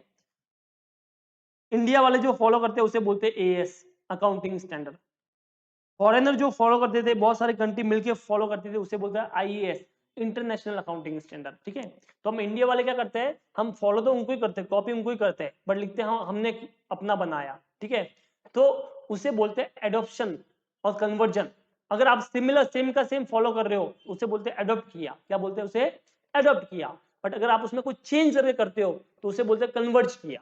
तो इंडिया वालों ने किया कन्वर्ज, एडॉप्ट नहीं किया, ठीक है, क्योंकि कुछ चेंजेस किया उसने थोड़े बहुत, तो हमने किया कन्वर्ज। अब ये IAS में क्या हुआ, इंटरनेशनली उसका नया वर्जन आया, जैसे मोबाइल में अपडेटेड वर्जन होता है वैसे इसका भी नया वर्जन आया, और उसका नाम हुआ IFRS international financial reporting standard. India वालों ने भी फिर इसको कॉपी पेस्ट किया और उसका नाम चेंज किया इंड AS, बट हमने अपने हिसाब से चेंजेस किए इसलिए अपन ने बोला कन्वर्ज किया, ठीक है। तो अब ये बोल रहा है IFRS का नीड क्यों है तुमको इंडिया में, ठीक है, ये बोल रहा है कि भैया इंडिया में IFRS का नीड क्यों है, क्योंकि सिंपल है, फॉरेनर लोग इन्वेस्ट करना चाहेंगे तो उनको अपनी बैलेंस शीट नहीं समझेगी, उनको उनकी बैलेंस शीट समझेगी जो जिस वे में वो पढ़ते हैं, तो उसके लिए अपने को चाहिए कि हम उनको उसी उनकी लैंग्वेज में बैलेंस शीट बना के दे, इसके लिए जरूरत पड़ी। तो ग्लोबल इकोनॉमिक सिनेरियो की वजह से क्या हुआ, अपने को जरूरत पड़ी है कन्वर्जन की, ठीक है, ताकि अपना बिजनेस जो है एक्सपांड हो पाए, अलग अलग देश में लोग समझ पाए। तो यही सब थियरी के रूप में दे रखा है, आप जस्ट गो थ्रू कर लेना, ज्यादा डिटेल में जाने का काम नहीं है, आपको फुल फॉर्म याद रखनी है। अब जो यहाँ पे देखिए, ये जो IAS इंटरनेशनल आपकी ये अकाउंटिंग स्टैंडर्ड कौन बनाता है, तो इंडिया में बनाता है accounting standard board, IAS ASB accounting standard, और उसका बोर्ड बन गया अकाउंटिंग स्टैंडर्ड बोर्ड। इंटरनेशनली बनाता है इंटरनेशनल अकाउंटिंग स्टैंडर्ड बोर्ड, तो उसके पीछे भी बोर्ड लगा दो, बी लगा दो।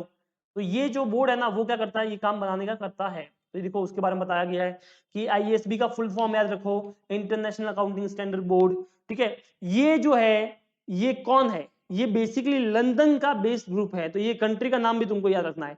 IASB जो है ये जो अकाउंटिंग स्टैंडर्ड जो अपने देखे हैं ये बेसिकली कहाँ से आए, लंदन से, ठीक है। तो लंदन का एक बेस्ड ग्रुप है, ठीक है, जो एक कमिटी बनी हुई थी IASC, तो इसका फुल फॉर्म याद रखो, इंटरनेशनल अकाउंटिंग स्टैंडर्ड कमिटी। तो IASC international accounting standard committee, उसका बी लगा तो बोर्ड हो गया, ठीक है। अब यहाँ पे ये देखो फुल फॉर्म आ गया, जिसमें मोर देन कितनी 75 कंट्रीज है जो मिलके बनी है, ठीक है। उसके बाद यहाँ पे ये सब आप एक बार गो थ्रू कर लो, और कुछ भी नहीं है इसमें, ठीक है। जो फुल फॉर्म है वो अच्छे से याद कर लो। उसके बाद IFRS द ग्लोबल स्टैंडर्ड, तो वो तो है ही है भैया, इसमें भी फुल फॉर्म याद रखो। IFRIC का फुल फॉर्म क्या है, international financial reporting interpretation committee, ये इसका फुल फॉर्म है। उसी तरह SIC का स्टैंडर्ड इंटरप्रिटेशन कमिटी, ये फुल फॉर्म याद रखना आपको, ठीक है। तो ये फुल फॉर्म जरूर याद कीजिएगा। आगे देखिए, IFRS are considered as a principle based set of standard, ये भी याद रखना है। IFRS को कौन सा बेस्ड स्टैंडर्ड मानते हैं, प्रिंसिपल बेस्ड स्टैंडर्ड मानते हैं। तो ये नाम याद करना जरूरी है, principle based standard upon I set of standard मानते हैं इसको, ठीक है। उसके बाद यहाँ पे कुछ इतना है नहीं, ये सब तो ठीक है, आपको इतना याद भी नहीं होगा, करूँगा तो अच्छी बात है, वेल एंड गुड। अब ये कन्वर्ज हो गया इंडिया में, ये सब थियरी वाला इतना है, ठीक है, आप देख लो, जस्ट गो थ्रू करो, ठीक है। उसके बाद ये देखिए इंडियन गैप, ठीक है, फर्स्ट टाइम एडॉप्शन जो हुआ था आपका, तो ये सब आपको जस्ट एक बार गो थ्रू कर लेना है, ठीक है। तो क्या एक बार अगर आपने गो थ्रू किया है ना, तो वर्डिंग सुने सुना लेंगे, तो एग्जाम में ऐसा हो सकता है कि उसमें से तुमको कोई ऑप्शन मिल जाए, तो नहीं करने से अच्छा तुम्हारा वो हो जाए, तो इस चीज का ध्यान रखना आप। उसके बाद ये सब दे रखे हैं, कैश फ्लो जो है वो IAS 7 में बनता है, ठीक है, और इंडिया में AS 3 में बनता है। तो ये सब दे रखा है, जस्ट गो थ्रू कीजिए, ज्यादा इतना एकदम कंटिन्यू पढ़ने से मतलब नहीं है, जस्ट गो थ्रू कर दो एक दो बार बस, ठीक है। अब जैसे AS की लिस्ट थी वैसा अब बेटा IFRS का भी लिस्ट है, अगर आप ट्राई करना नाम याद करने की, अगर हो तो अच्छी बात है, कुछ लॉजिक लगा के कुछ ट्रिक लगा के, नहीं हो तो फिर देखो फिर इतना सब कुछ कंफ्यूज हो सकते हो, तो ओके चलेगा, ठीक है। तो बस ये था आपका चैप्टर नंबर 10 मॉड्यूल का, ठीक है, जिसमें हमने बात की अकाउंटिंग स्टैंडर्ड की। तो आई होप आपको समझा होगा इसमें किस वे से कैसे क्या पढ़ना है, ये आपको समझना चाहिए, ठीक है। चलिए फिर, हे गाइस, अभी जो अपन पढ़ने वाले हैं वो पढ़ने वाले हैं lesson number 11, that is about national and international accounting authorities. ठीक सुना आपने, आज हम किसकी बात करेंगे, नेशनल और इंटरनेशनल अकाउंटिंग अथॉरिटीज की बात करने जा रहे हैं, ठीक है। तो ये भी पूरा थियोरी टाइप का चैप्टर है पूरा तुम्हारा, ठीक है, इसमें तुम्हें बहुत सारी चीजें याद करनी पड़ेगी। लास्ट एग्जाम में ICSI ना आपके इसमें से भी बहुत सारे क्वेश्चन पूछे गए, तो मतलब जिसको आप छोड़ के जाते हो उसके ऊपर भी क्वेश्चन पूछ सकते हैं, तो हम ट्राई करेंगे जितना हो सके उसको पढ़ने की। वैसे तो ये बोरिंग होता है खुद में पढ़ने में, बट मैं ट्राई करूंगा कि जो जो एग्जाम के हिसाब से इंपॉर्टेंट है, जिसके ऊपर MCQs आ सकता है, उसको मैं हाईलाइट कराऊंगा, तो आपको उनको अच्छे से पढ़ना है, ठीक है। तो शुरू करते हैं अपन। यहाँ पे देखिए अलग अलग बॉडीज के बारे में बात करेंगे जो आपकी अकाउंटिंग से रिलेटेड होती है। पहली जो अकाउंटिंग बॉडी है वो है तुम्हारा the institute of the chartered accountant of India, CA वालों का इंस्टीट्यूट, जो मैं हूँ, I am a chartered accountant, तो जो मेरा इंस्टीट्यूट है जिससे मैं पढ़ा हूँ, जिससे मैं CA बना हूँ, उसी का बोलते हैं ICAI। तुम्हारा जो है कंपनी सेक्रेटरी का उसका नाम है ICSI, राइट। तो जो मेरा वाला है उसे बोलते हैं ICAI, that is the institute of the chartered accountant of India. तो फुल फॉर्म आई थिंक आपको याद रहेगा। उसके बाद यहाँ पे देखिए क्या दे रखा है कि the institute of the chartered accountant of India is the statutory body. हा इंपॉर्टेंट चीज, कौन सी बॉडी है वो, स्टैट्यूटरी बॉडी है एक, establish by an act of parliament. किसके थ्रू एस्टेब्लिश हुई है, एक्ट ऑफ पार्लियामेंट, ठीक है। तो ये ऐसी कंपनी एक्ट से नहीं बनी है, ये किस एक्ट से बनी है, पार्लियामेंट के एक्ट से बनी है। इन चीजों पे ध्यान रखना जो मैं बोल रहा हूँ, तो ये किस चीज से बनी है, एक्ट ऑफ पार्लियामेंट से। तो MCQs में आ सकता है कि institute of chartered accountant of India कौन से एक्ट से बना है, कंपनीज एक्ट से बना या इससे बना या इससे बना है, तो कौन से एक्ट से बना है, एक्ट ऑफ पार्लियामेंट। और उसका एक्ट जो बना हुआ है वो कौन सा है, the institute of chartered accountant of India का कौन सा एक्ट है, 1949। तो ये ईयर जो है वो आपको याद रखना है, कौन सा है, 1949। तो ये आप ईयर जरूर याद रखिएगा, कौन से एक्ट में बना है, 1949 में, ठीक है। एक्ट नंबर भी दे रखा है, तो अगर ये भी याद करो तो बहुत बढ़िया रहेगा, ठीक है। तो एक्ट नंबर भी आपको दे रखा है, ये भी आप अगर याद रखो तो बहुत बढ़िया आपके लिए रहेगा। for regulating the professional of Chartered Accountant of India in the country. The institute function under the administrative control of the Ministry of Corporate Affairs, Government of India. किसके कंट्रोल में है? MCA, ministry of corporate affairs से क्या है? Control में ये ICI अपना है. The ICI is the second largest professional body. बेटा वेरी इंपॉर्टेंट, कौन सा बॉडी अपना ICI? Second largest professional body है. फर्स्ट, सेकेंड, थर्ड, फोर्थ कौन सा है? सेकेंड. कौन सा है अपना? सेकेंड लार्जेस्ट बॉडी है ICI. ठीक है, इन द वर्ल्ड. वर्ल्ड में दूसरा सबसे बड़ा. पहला कौन सा है? पहला इंग्लैंड का है. तो अपना दूसरा कौन सा है? इंडिया वाला. ठीक है, with the strong tradition of service of the Indian economic in the public interest. Now, the affair of the ICI are managed by a council in accordance with the provision of the Chartered Accountant Act 1949 and the Chartered Accountant Regulation 1988. तो उसके act के through manage होता है. Over a period of time, the ICI has achieved recognition as a premier accounting body not only in the country but also globally for maintaining highest standard in technical and ethical spheres and the sustaining stringent examination and education standard. ठीक है, तो obviously ICI का तुमको paper पता ही है कितना tough रहता है, कितना कम रिजल्ट रहता है, तो उसके हिसाब से इसने मेंटेन रखा हुआ है. Since 1949 the profession has grown leaps and bounds in the terms of member and student base. अब ऑब्जेक्टिव क्या थे ये देख लीजिए, इसको सिर्फ गो थ्रू कर सकते हो. मतलब इसमें पढ़ने लायक, याद करने लायक क्या चीज हुई? एक्ट हुआ, स्टैट्यूटरी बॉडी हुई, पार्लियामेंट एक्ट हुआ, सेकंड लार्जेस्ट है, तो इन सबको याद रखना है. बाकी ये सब ठीक है. ऑब्जेक्टिव क्या है? To regulate the profession of accountancy, obviously to educate the student and its member and the conduct the examination of the chartered accountancy course, to conduct continue professional education of member, to conduct post qualification courses, to formulate accounting standard. Accounting standard formulate करना भी किसका काम है? ICI का काम है. ठीक है, ऑब्जेक्टिव उसका हो गया. to prescribe standard auditing procedure, to lay down the ethical standard, to monitor quality through peer review, to ensure standard of performance of member, to exercise discipline jurisdiction, to conduct financial reporting review, to provide input on policy matter to government. तो I think इसको just go through करो. याद करने लायक चीजें मैं आपको बता चुका हूँ, ये इसमें याद करना है. ये था आपका ICAI. दूसरा जो आपको पता होगा, that is all about the cost accountant. ठीक है, मतलब अगर आपको CA बनना है तो ICI, बट तुम्हें कॉस्ट अकाउंटेंट बनना है तो CA वाला काम नहीं चलेगा. उसके लिए अलग से अपना एक इंस्टीट्यूट बना हुआ है, उसका नाम है the institute of cost accountant of India.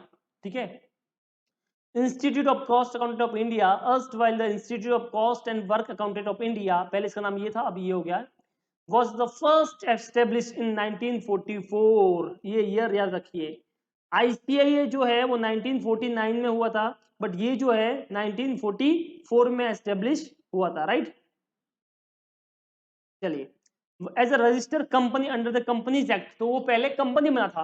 क्या था वो? पहले एक कंपनी था जो कंपनीज एक्ट में रजिस्टर हुआ था with the object of promoting, regulating and developing the profession of cost accountancy. Right, on 28 May 1959 the institute was established by a special act of parliament, namely the Cost and Work Accountant Act 1959, as a statutory professional body for the regulation of the profession of cost and management of accountancy.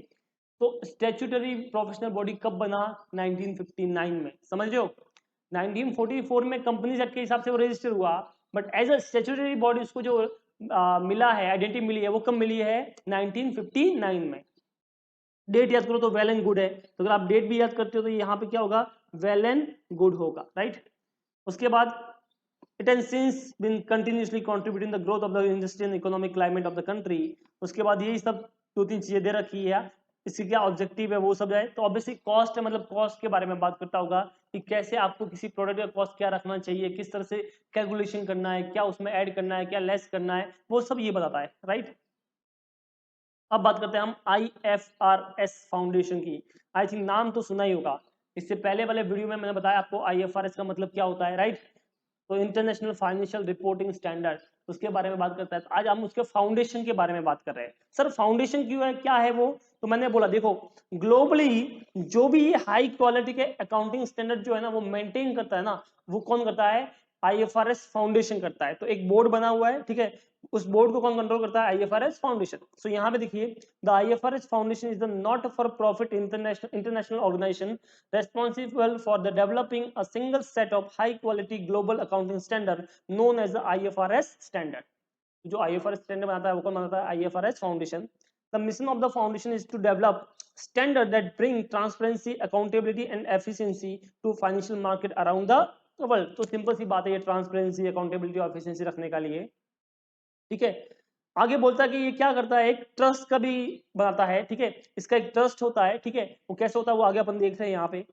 आगे बोल रखा है यहाँ पे, देखिए ये सब ठीक है, आप गो थ्रू कीजिए, जो इंपॉर्टेंट है मैं बस वही बताऊंगा यहाँ पे, आप बाकी सब गो थ्रू कर सकते हो। आपको भी फोकस किस पे करना है, जो मैं बोल रहा हूँ, जो मैं वर्डिंग बोल रहा हूँ ना, उन पे आपको खास फोकस करना है।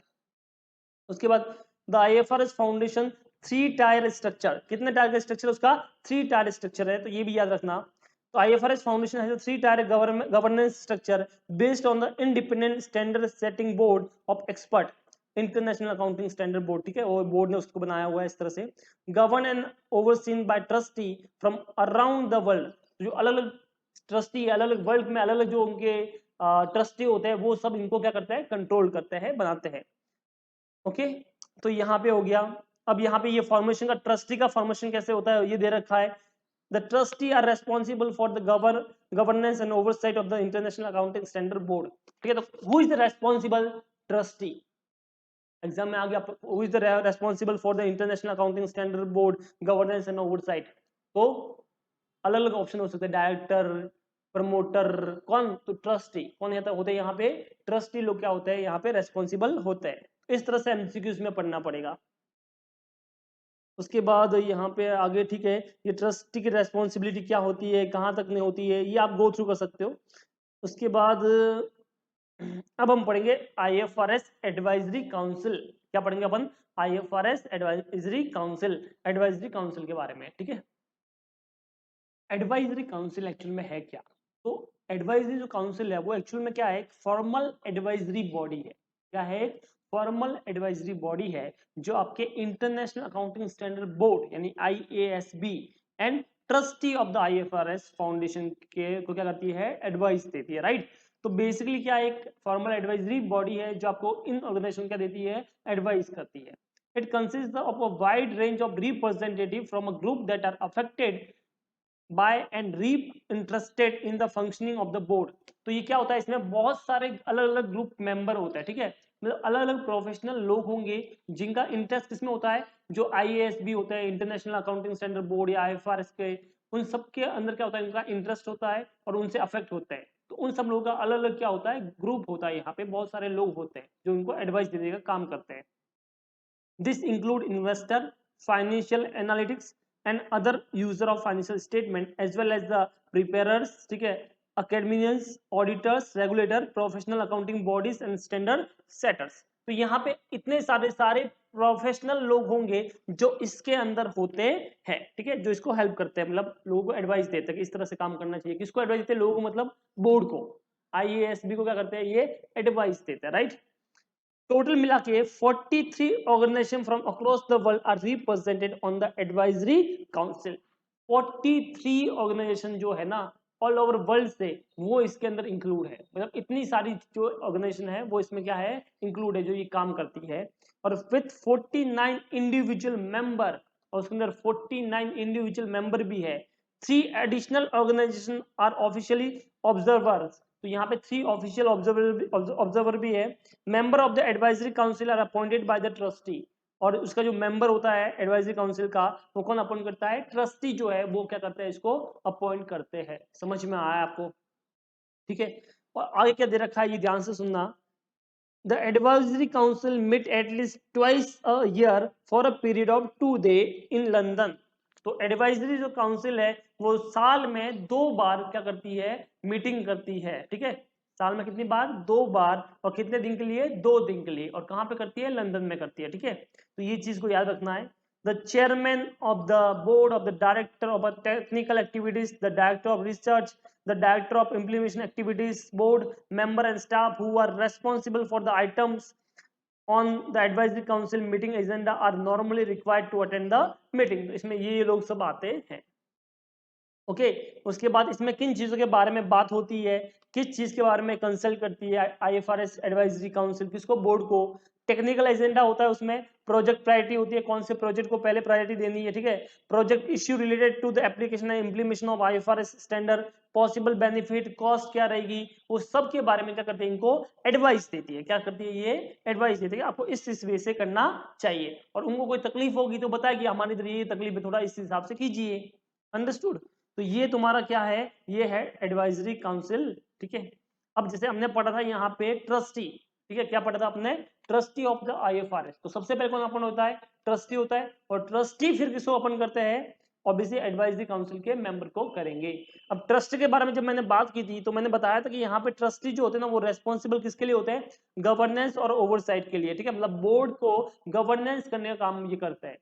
क्या ट्रस्टी आईएफआरएस स्टैंडर्ड जो है बनाएंगे, आंसर इज नो। वो स्टैंडर्ड सेटिंग प्रोसेस में कुछ काम नहीं करते। तो अगर मैं ध्यान से बताऊं तो यहाँ पे देखिए मैंने क्या लिखा है, ट्रस्टी का काम क्या है, किन चीजों में ट्रस्टी का काम आता है। तो ट्रस्टी सर एक तो स्ट्रेटेजिक प्रॉब्लम जो होगी उनको सॉल्व करने में काम आएगा, बजट रिलेटेड इश्यू होंगे उसमें अपना हेल्प करेंगे, और ऑपरेटिंग प्रोसीजर रहेगा ना उसको सेट करने में हेल्प करेंगे।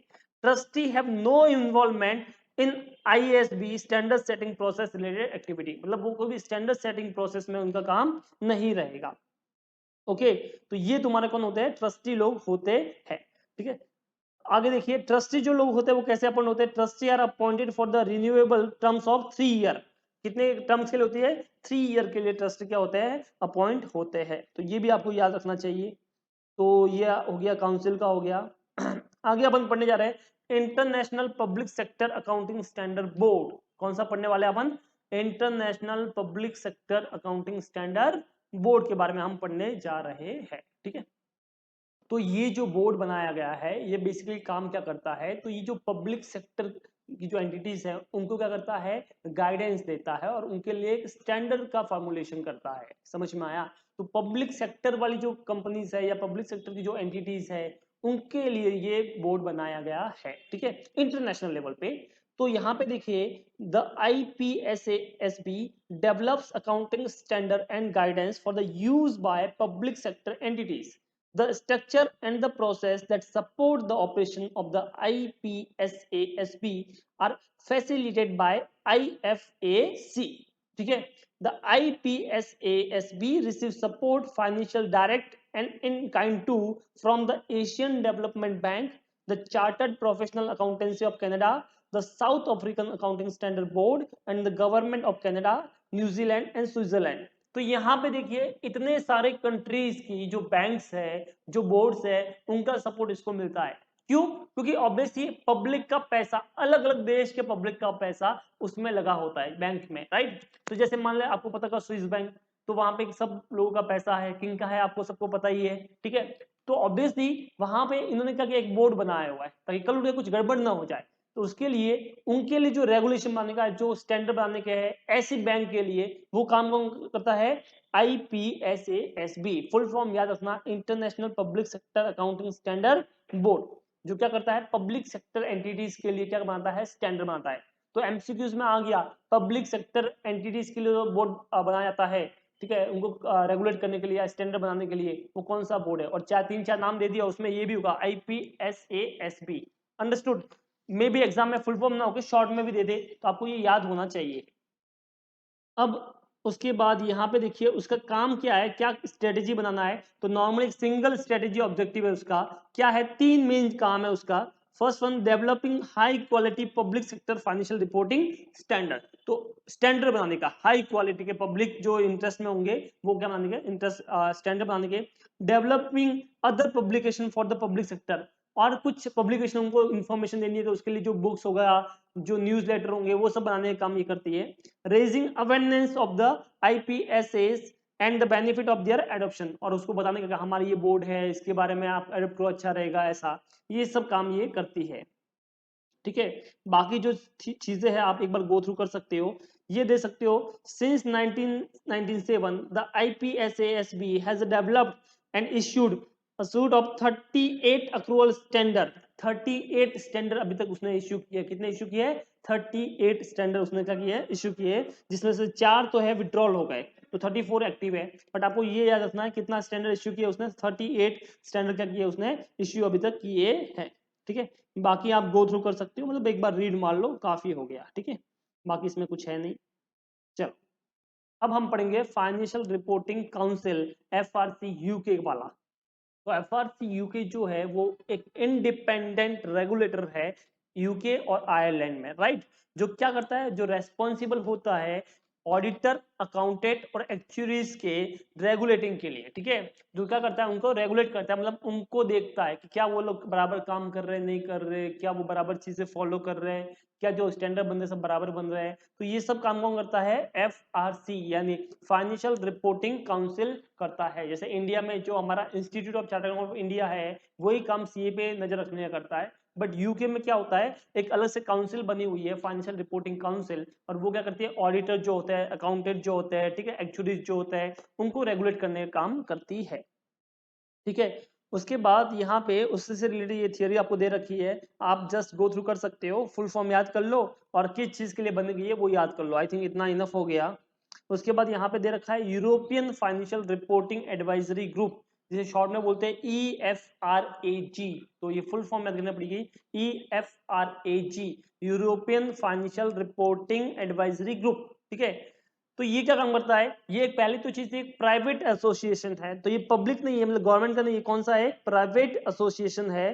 ठीक है, जो कब एस्टेब्लिश हुआ था, 2001 में, with the encouragement of the European commission to serve the public interest. जो पब्लिक इंटरेस्ट में क्या करेगा, सर्व करेगा, काम करेगा। Its member organisation are the European stakeholder, जो यूरोपियन लोग है वो इसके स्टेक होल्डर होते हैं। ठीक है, and national organisation have the knowledge of and take interest in the development of IFRS। और उस देश में मतलब IFRS जो है उनसे उनको कितना फायदा होने वाला है, कितना अफेक्ट होने वाला है, क्या उनके फेवर में होंगे कि नहीं होंगे, कहीं उन पे गड़बड़ तो ना हो जाए, मतलब उनका तो नुकसान ना हो जाए, वो सब चीज का देख रेख ये काम करता है। कौन करता है, IFRAG। ठीक है, रोल क्या होता है, तो ऑब्वियसली मैंने बोला कि फाइनेंशियल स्टेटमेंट नेक्स्ट बजट में कैसा होना चाहिए। ठीक है, कौन प्रेसिडेंट बनेगा, कौन वाइस प्रेसिडेंट बनेगा, जो अपने यहाँ पे ओवरसाइट ना हो जाए, जो IFRS के अपने यहाँ बराबर एडोप्ट कर सकते नहीं कर सकते, वो सब यहाँ पे काम ये करता है। ठीक है, अब आपका आता है फाइनेंशियल अकाउंटिंग स्टैंडर्ड बोर्ड, जिसे शॉर्ट में बोलते हैं FASB, financial accounting standard board, उसके बारे में हम बात करते हैं। तो FASB एक्चुअली यहाँ पे हम बात करने वाले हैं यूएस वालों की, यूनाइटेड स्टेट वालों की, राइट। तो यूएस में जो है अगर कोई स्टैंडर्ड सेट करना है, कोई अकाउंटिंग स्टैंडर्ड जैसे इंडिया में होता है वैसे वहां पे रेगुलेट करना है, उसको बनाने का है, तो वो जो काम है वो कौन करता है, फाइनेंशियल अकाउंटिंग स्टैंडर्ड बोर्ड, जिसका नाम है FASB। ठीक है, तो बेसिकली एक प्राइवेट ऑर्गेनाइजेशन है। कौन है ये, एक प्राइवेट ऑर्गेनाइजेशन है। तो देखिए, the financial accounting standard board is a private non profit organisation, a standard setting body whose primary purpose is to establish and improve generally accepted accounting principle in the public interest within the United States। तो बेटा अगर US में कोई generally accepted accounting principle, जिसको मैं short में बोलूंगा AS, अपने इधर होता है इंडिया में अकाउंटिंग स्टैंडर्ड, वैसे ही वहां के देश के लिए जो AS होते हैं ना, उनको बनाने का काम कौन करता है, ये करता है FASB, और रेगुलेट भी वही करता है। ठीक है, एक्चुअल में ये काम तो दिया गया था the security and exchange commission SEC, SEC। ठीक है, जिसने क्या कर लिया, अपना जो पावर है वो डेजिग्नेट कर लिया। ठीक है, designated the FSB as the organization responsible for the setting accounting standard for public company in US, because वो पब्लिक है। जो SEC है, SEC, वो क्या है, पब्लिक सेक्टर की कंपनी थी, पब्लिक ऑर्गेनाइजेशन थी, मतलब गवर्नमेंट की थी, और यहाँ पे जो है ये प्राइवेट है। तो ऑब्वियसली SEC ने क्या किया, उस ऑर्गेनाइजेशन को बनाया और क्या बोला, तुम अब से ये काम देखोगे। ठीक है, कहां पे देखना है, यूएस में। अब यहां पे देखिए, the FASB replace the American institute of certified public accountant, नाम सुना होगा, अकाउंटिंग प्रिंसिपल बोर्ड, इन दोनों को रिप्लेस किया। तो ये एक MCQs में इंपॉर्टेंट हो सकता है कि जिसने रिप्लेस किया American institute of certified public accountant और अकाउंटिंग प्रिंसिपल बोर्ड को, उसका नाम क्या है, FASB। ठीक है, तो दो चीज, एक तो यूएस वाला, यूएस के लिए करता है काम, मतलब यूएस के लिए एप्लीकेबल है, और दूसरा कि यहाँ पे AICPA कहाँ पे मर्ज हुआ या किसमें बना गया, वापस रिप्लेस किया, तो हम बोलेंगे FASB में। ठीक है, बाकी सब वापस तुम्हारा वही है, सब थियोरी वाला सिंपल सिंपल पॉइंट है, वो आप देख सकते हो, इतना याद रखने का इसमें काम है नहीं। ठीक है, तो ये तुम्हारा ये भी हो गया। Now American institute of certified public accountant AICPA, उसके बारे में हम बात करने वाले हैं, ठीक है। तो AICPA, founded in 1987, the American Institute of Certified Public Accountant is the national professional organization of a certified public accountant in the United States with more than 418,000 members in 143 countries who represent business and industries, public practice, government, education, student affiliate, and the international associate. तो guys आपने CPA के बारे में तो सुना ही होगा, right? Certified public accountant, okay, और अमेरिका से करते हो then that is called AICPA, right? तो इसमें क्या होता है कि जैसे अपना सीए यहाँ पे फेमस है इंडिया में, राइट? वैसे ही अमेरिका में क्या फेमस है? सीपीए। तो वहां पे भी वही काम होता है, वो जैसे सीए काम होता है ऑडिट करना, ठीक है, अकाउंट्स करना, ठीक है, वही एक हाई लेवल का प्रोफेशनल जो बंदा है उसे क्या बोलते हैं? सीपीए। कहाँ पे बोलते हैं? अमेरिका में। तो आपको पता है अमेरिका कितना बड़ा है, तो वहां पे इतने सारे स्टेट है, ठीक है, तो उन स्टेट को मिला के जो कंट्रोल करता है उसे क्या बोलते हैं? AICPA, right right. तो यहाँ पे हम बात कर रहे हैं अमेरिका की। तो ये कब फाउंडेशन हुआ था? 1887, मतलब सबसे आई थिंक सबसे ओल्डेस्ट होगा अगर देखा जाए तो सबसे पहले यही बना होगा। तो 1887 बहुत पहले ये बना था, ठीक है, प्रोफेशनल बॉडी, अपना ओल्डेस्ट प्रोफेशनल बॉडी ये हो गया। यहाँ पे क्या हुआ कि इसमें सब यही काम करता है कि मैनेज करता है ये सब चीजें, ठीक है। जैसे इंडिया में आईसीआई करता है वैसे वहां पे कौन करता है? AICPA करता है, सारी प्रोफेशनल बॉडी जिसमें बहुत सारे स्टूडेंट, बहुत सारे लोग आते हैं, ठीक है। यहाँ पे अगर बात करें इंडिया की, तो इंडिया से कौन कर सकता है अगर आपको सीपीए कोर्स करना है तो अपने को देखो, सीए कर सकता है, सीएस कर सकता है, सीएमए कर सकता है, या एमकॉम वाला बंदा कर सकता है, या एमबीए कर सकता है, ठीक है। तो अमेरिका में कैसे होता है? पॉइंट्स मिलते हैं। तो अगर अमेरिका से किसी ने ग्रेजुएशन किया है, इन दैट केस उसको 150 पॉइंट चाहिए होते हैं। नॉर्मली 4 ईयर का कोर्स होता है, जैसे अपना ग्रेजुएशन 3 ईयर का होता है, अमेरिका में 4 ईयर का होता है। तो वहां पे टोटल मिलकर 120 पॉइंट आते हैं ग्रेजुएशन के। तो अगर कोई 150 पॉइंट लेके आए, मतलब ज्यादा लेके आएगा, तभी उसको क्या मिलेगा? सीपीए में एडमिशन मिलता है, ठीक है। अपने जैसे सीए सीएस लोग कर सकते हैं, ठीक है। तो बहुत अच्छा कोर्स है, कभी सीएस बनने के बाद मन करे तो जरूर करना है इसको, ठीक है। तो ये है तुम्हारा American institute of certified public accountant, ठीक है, इसकी भी बहुत वैल्यू है। अब इसके बाद आता है ऑस्ट्रेलियन अकाउंटिंग स्टैंडर्ड बोर्ड। तो जैसे अमेरिका के लिए AICPA हो गया, वैसे ऑस्ट्रेलिया के लिए कौन सा है? AASB। तो आपको ये याद करना है किसके लिए कौन सा है। तो ऑस्ट्रेलिया के लिए कौन सा है? Australian accounting standard board. तो AASB is an Australian government agency under the Australian security and investment commission act 2001, ठीक है। जो क्या काम करेगा? यही काम करेगा, स्टैंडर्ड फॉर्मुलेट करना, सो गवर्नेंस करना, ये सब काम करता है, ठीक है। उसके बाद ये विजन विजन इसके सब दे रखे हैं, आप जस्ट गो थ्रू कर लो, एक बार रीड कर लेना, ठीक है। या इसका बोर्ड होगा तो बोर्ड में कितने मेंबर होते हैं? टोटल 12 मेंबर है, इंक्लूडिंग द चेयर पर्सन जो रहेगा वो वाला। तो ये मेंबर याद कर लो। उसके बाद तुम्हारा, उसके बाद सब यही है। Canadian institute of chartered accountant of India, जैसे हमने अमेरिका के लिए देखा, जैसे ऑस्ट्रेलिया का देखा, वैसे अभी कनाडा के लिए कौन सा है? Canadian institute of chartered accountant of chartered accountant, मतलब CICA, ठीक है। उसके बाद तुम्हारा जापान के लिए accounting standard board of Japan, तो वो हो गया तुम्हारा। उसके बाद न्यूजीलैंड के लिए एक्सटर्नल रिपोर्टिंग बोर्ड न्यूजीलैंड। तो सब वही है, जस्ट एक बार गो थ्रू कर लो। तुमको ये पता होना चाहिए कौन सा बोर्ड कहाँ पे है, ठीक है। तो उसका एक नाम याद कर लो और अच्छे से कर लो। मैंने स्टार्टिंग में बताया कौन कौन से इंपॉर्टेंट चीजें हैं, क्या क्या आपको देखना चाहिए, उस हिसाब से आप कर लो। और एक बार इसको पूरा गो थ्रू जरूर करना, चाहे आप बोर मारेगा, लेकिन आपको एक बार तो आई थिंक रीड बनता है इसका पूरा, ठीक है। क्योंकि क्या होगा एग्जाम में, अगर आपने पढ़ा हुआ है ना, तो वो चीज आपको देखे दिखाई लगेगी, और हो सकता है बाकी तीसरे ऑप्शन तुमको बिना सोचे समझे, बिना सुने लगे ऐसा। तो अच्छा क्या रहेगा, जो सुना सुनाया होगा वो वाला। तो ऑब्वियसली आपको एक बार तो ये पढ़ना है ही, ठीक है। तो ये आपका चैप्टर क्या हो गया? खत्म हो गया, चैप्टर नंबर 11, ठीक है। अभी आखिरी चैप्टर आपका बचा है, दैट इज लेसन नंबर 12, ठीक है। इसमें क्या है? वही कुछ है जो हम ऑलरेडी देख चुके हैं, उसी से रिलेटेड है, बट थोड़ा सा डिटेल में है। तो यहाँ पे है adoption, convergence and interpretation of international financial reporting standard and accounting standard in India. मतलब हमने अभी तक बात की सारी यूएस की, यूके की, ठीक है, कनाडा की, पता नहीं कहाँ कहाँ की बातें की। अब फाइनली हम आए इंडिया के ऊपर। कहाँ पे आए अपन? इंडिया के ऊपर। तो इंडिया वालों ने कैसे फॉरेन में जो स्टैंडर्ड बनते हैं उनको अडॉप्ट किया या कन्वर्ज किया, ठीक है।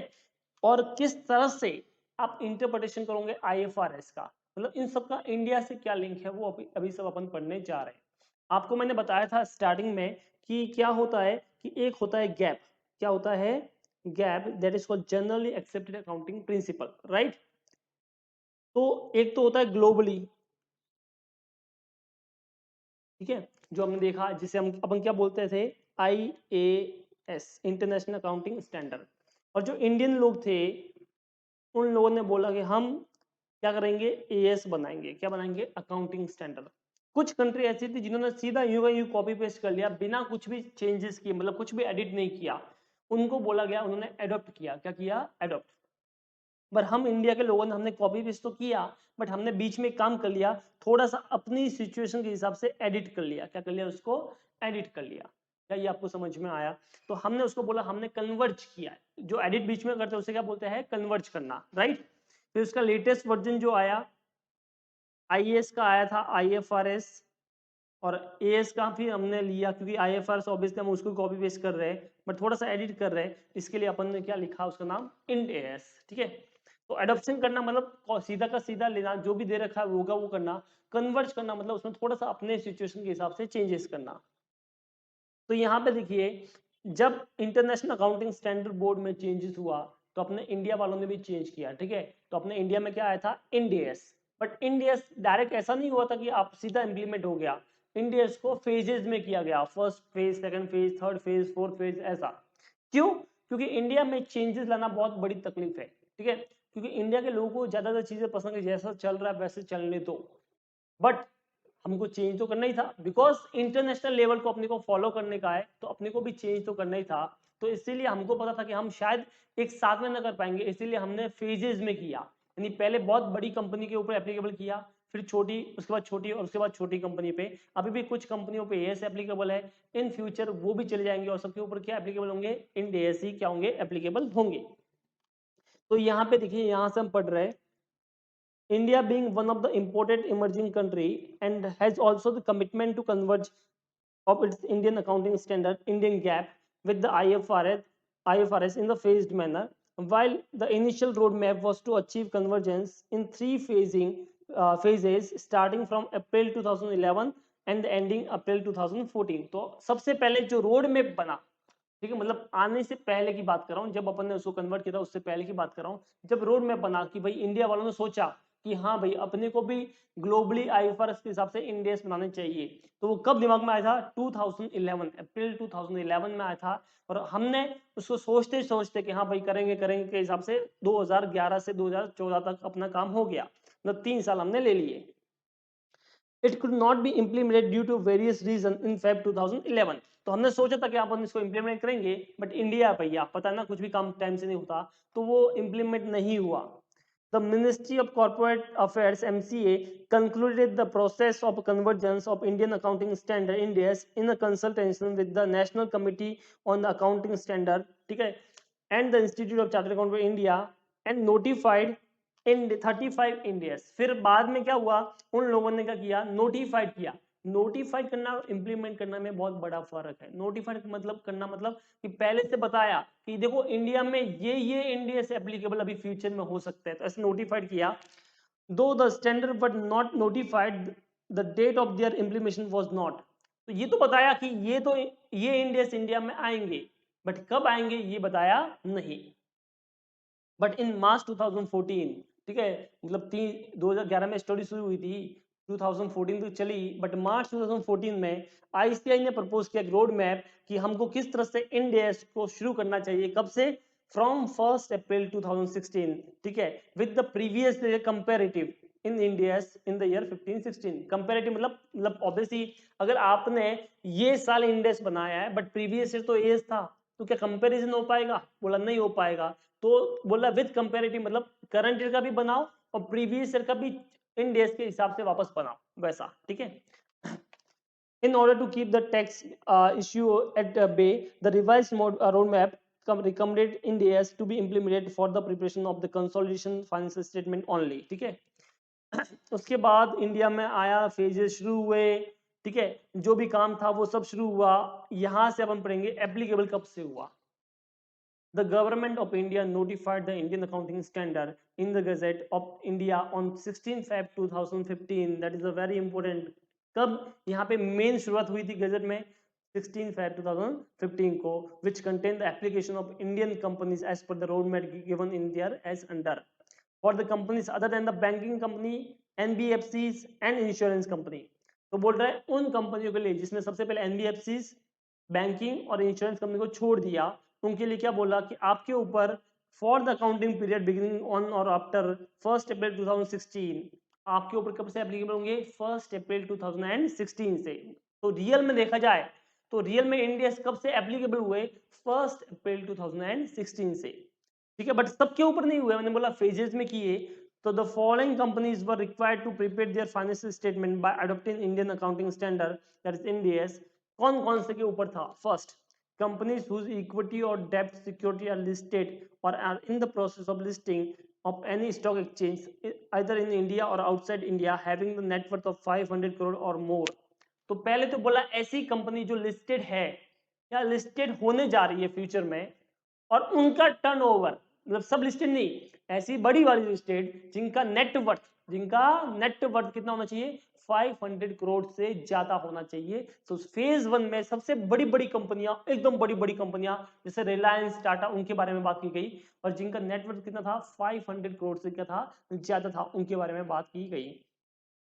तो सर अनलिस्टेड कंपनी के ऊपर नहीं? यस, उनके ऊपर भी आया। और unlisted company having the net worth of 500 crore और मोर। तो लिस्टेड हो या अनलिस्टेड हो, अगर तुम्हारा जो नेटवर्थ है वो 500 करोड़ से ज्यादा है, तो तुम्हारे ऊपर 1 अप्रैल 2016 से क्या एप्लीकेबल हो गए? IND-AS एप्लीकेबल हो गए। उसके बाद सबसे इंटरेस्टिंग तो ये लगा कि उनकी होल्डिंग और सब्सिडी और जॉइंट वेंचर कंपनी भी के ऊपर भी क्या हो जाएगा? एप्लीकेबल हो जाएगा।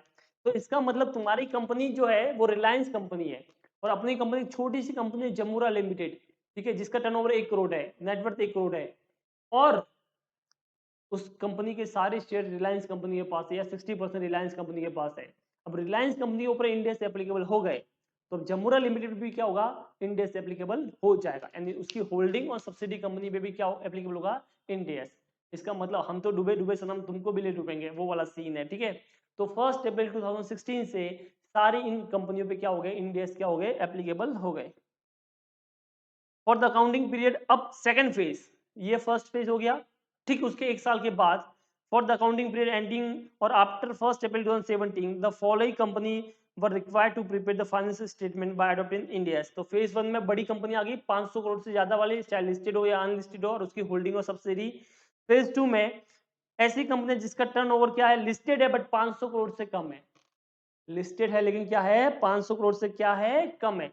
इसका मतलब कंपनी का नेटवर्थ जो है, नेटवर्थ, ठीक है, नेटवर्थ जो है वो 500 करोड़ ना होके 1 करोड़ का नेटवर्थ है, तो भी उसके ऊपर अब क्या हो जाएंगे? IND-AS क्या हो जाएंगे? एप्लीकेबल हो जाएंगे फेज 2 में, मतलब 1 अप्रैल 17 से।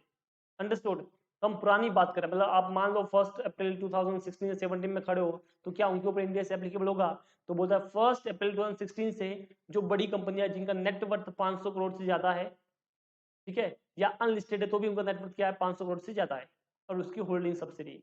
फिर 1 अप्रैल 17 से उनके ऊपर एप्लीकेबल है जिनका नेटवर्थ अगर लिस्टेड है तो डजंट मैटर, 500 करोड़ से कम है, तो भी उनके ऊपर क्या हो गया? एप्लीकेबल हो गया, क्योंकि फेज 1 में ऑलरेडी 500 करोड़ से ज्यादा वालों पे हो चुका है, तो फेज 2 में जो कम थे उनके ऊपर भी हो गया, मतलब सब पे हो गया, लिस्टेड कंपनी पे।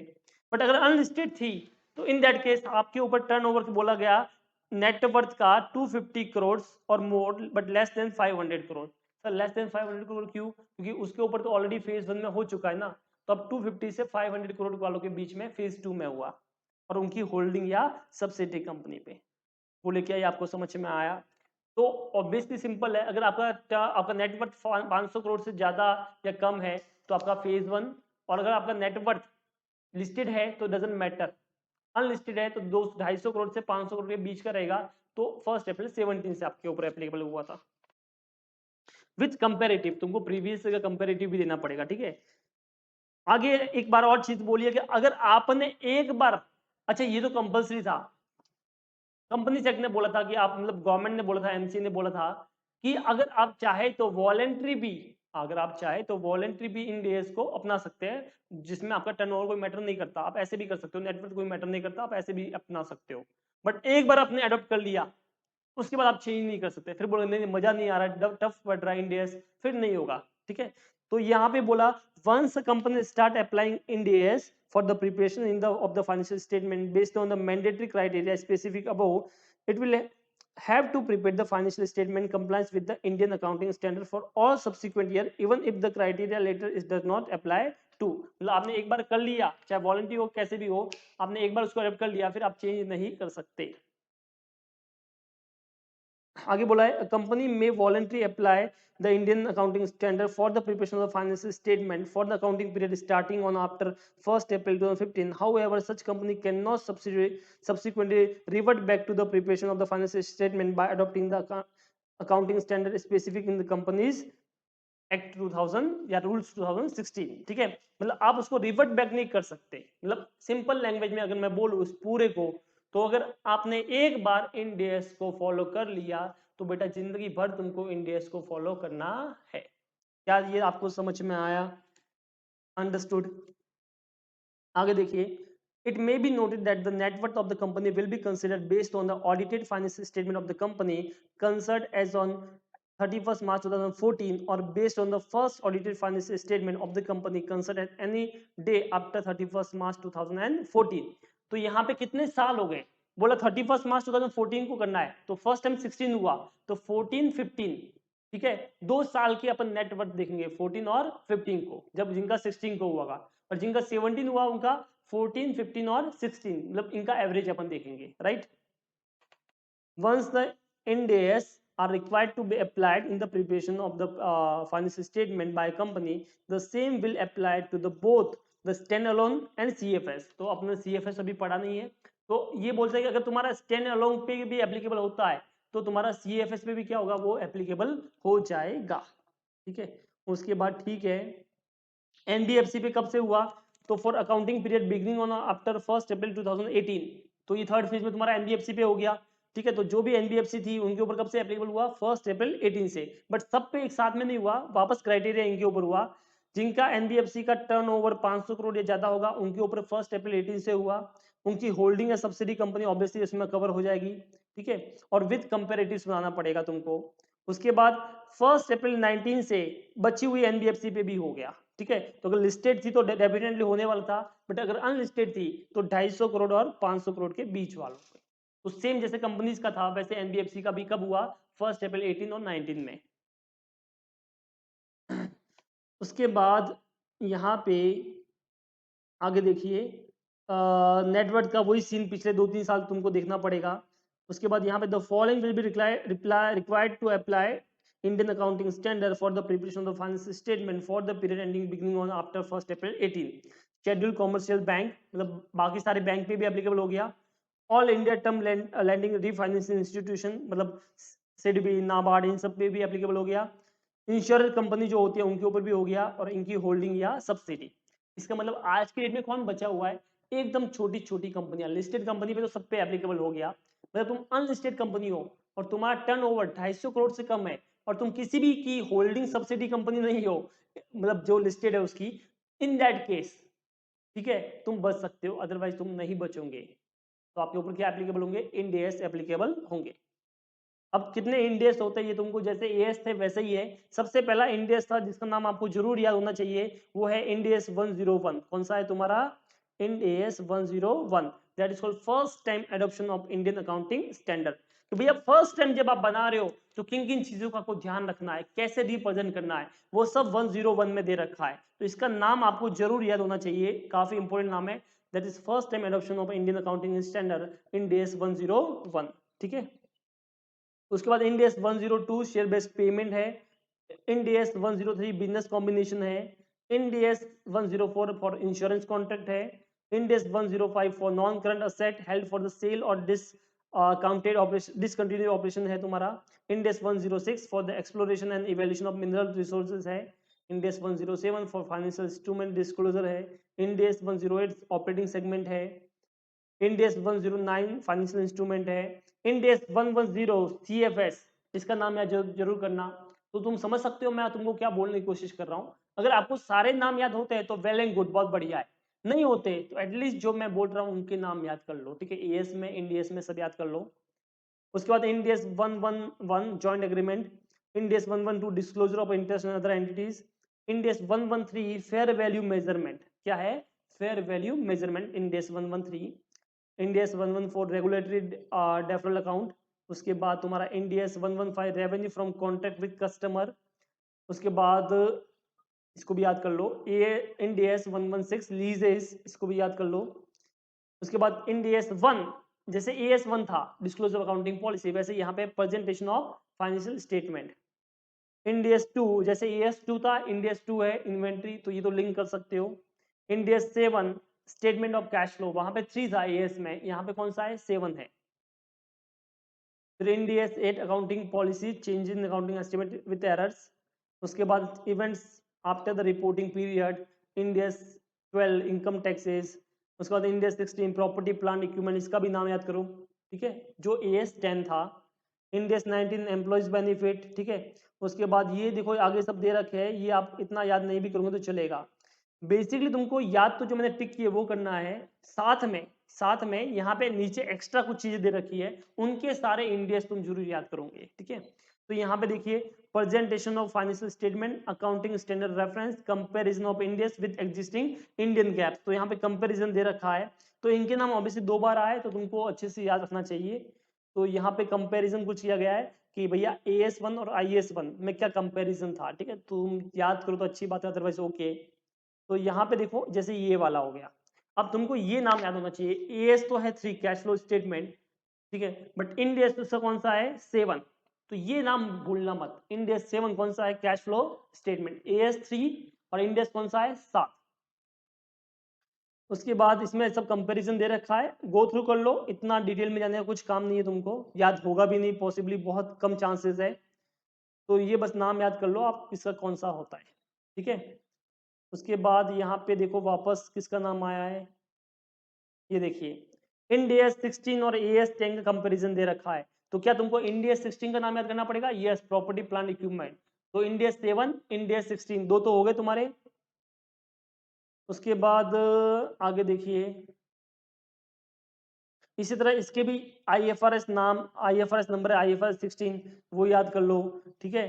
तो यहाँ पे जो जो दिख रहा है ना तुमको वो याद करना है। रेवेन्यू का दे रखा है, ठीक है, तो इंडियस 115 रेवेन्यू का होता है, और यहाँ पे एएस 7 और एएस 9 होता है, राइट। तो ये रेवेन्यू वाला हो गया।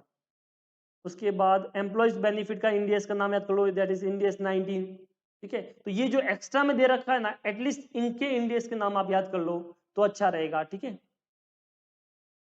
The effect of foreign exchange कितना है तुम्हारा यहाँ पे देखिए, तो ये इंडियस 21 है, ठीक है। तो एटलीस्ट आप इनके नाम याद कर लो, याद अच्छे से कर लो, जिनके बारे में अलग से डिटेल आपने को दे रखी है। फिर अगेन ये सब वापस क्या दे रखा है, कंपैरिजन वगैरह दे रखा है। तो डेफिनेटली तुमको शायद याद होगा, शायद नहीं होगा, चांसेस बहुत कम है, एग्जाम में भी बहुत कम चांसेस है। हाँ, एक आध इंडियस का नाम पूछ सकता है। और स्टार्टिंग में जो अपन ने पूछा कि फर्स्ट टाइम एडॉप्शन हुआ था तब क्या क्या क्राइटेरिया था, कौन से कब फेज में हुआ, किसका कितना नेटवर्थ है, वो आपको अच्छे से याद करना है, ठीक है। और उसके बाद ये सब बाकी दे रखा है, जस्ट गो थ्रू कर लो, ठीक है। अगर तुमको थोड़ा बहुत एएस का मैंने पढ़ाया था वो याद होगा तो ये भी समझ में आ जाएगा किस चीज के बारे में बात कर रहे हैं, ठीक है। तो ये था आपका चैप्टर, तो आपको समझ में आ गया होगा जो आपका चैप्टर नंबर 10, 11 और 12 है उसमें किस वे से पढ़ना और कैसे पढ़ना है। एक दो बार गो थ्रू जरूर करना, क्योंकि अपना सब कॉन्शियस माइंड जो रहता है ना, उसमें क्या होता है कुछ ना कुछ अपने को याद रहता है। तो हो सकता है तुम एक बार पढ़ा होगा, 2 बार पढ़ा होगा, तो कहीं पे तुमको एग्जाम में एमसीक्यूज में दिख जाए कि हाँ भाई ये दिखा दिखाया लग रहा है, अच्छा रहेगा। अंडरस्टूड। तो ये आपकी थियोरी वाले चैप्टर हो गए 10, 11 और 12। इसमें कुछ नहीं समझे तो आप मुझे मैसेज कर सकते हो, ठीक है। तो चलो टाटा बाय बाय।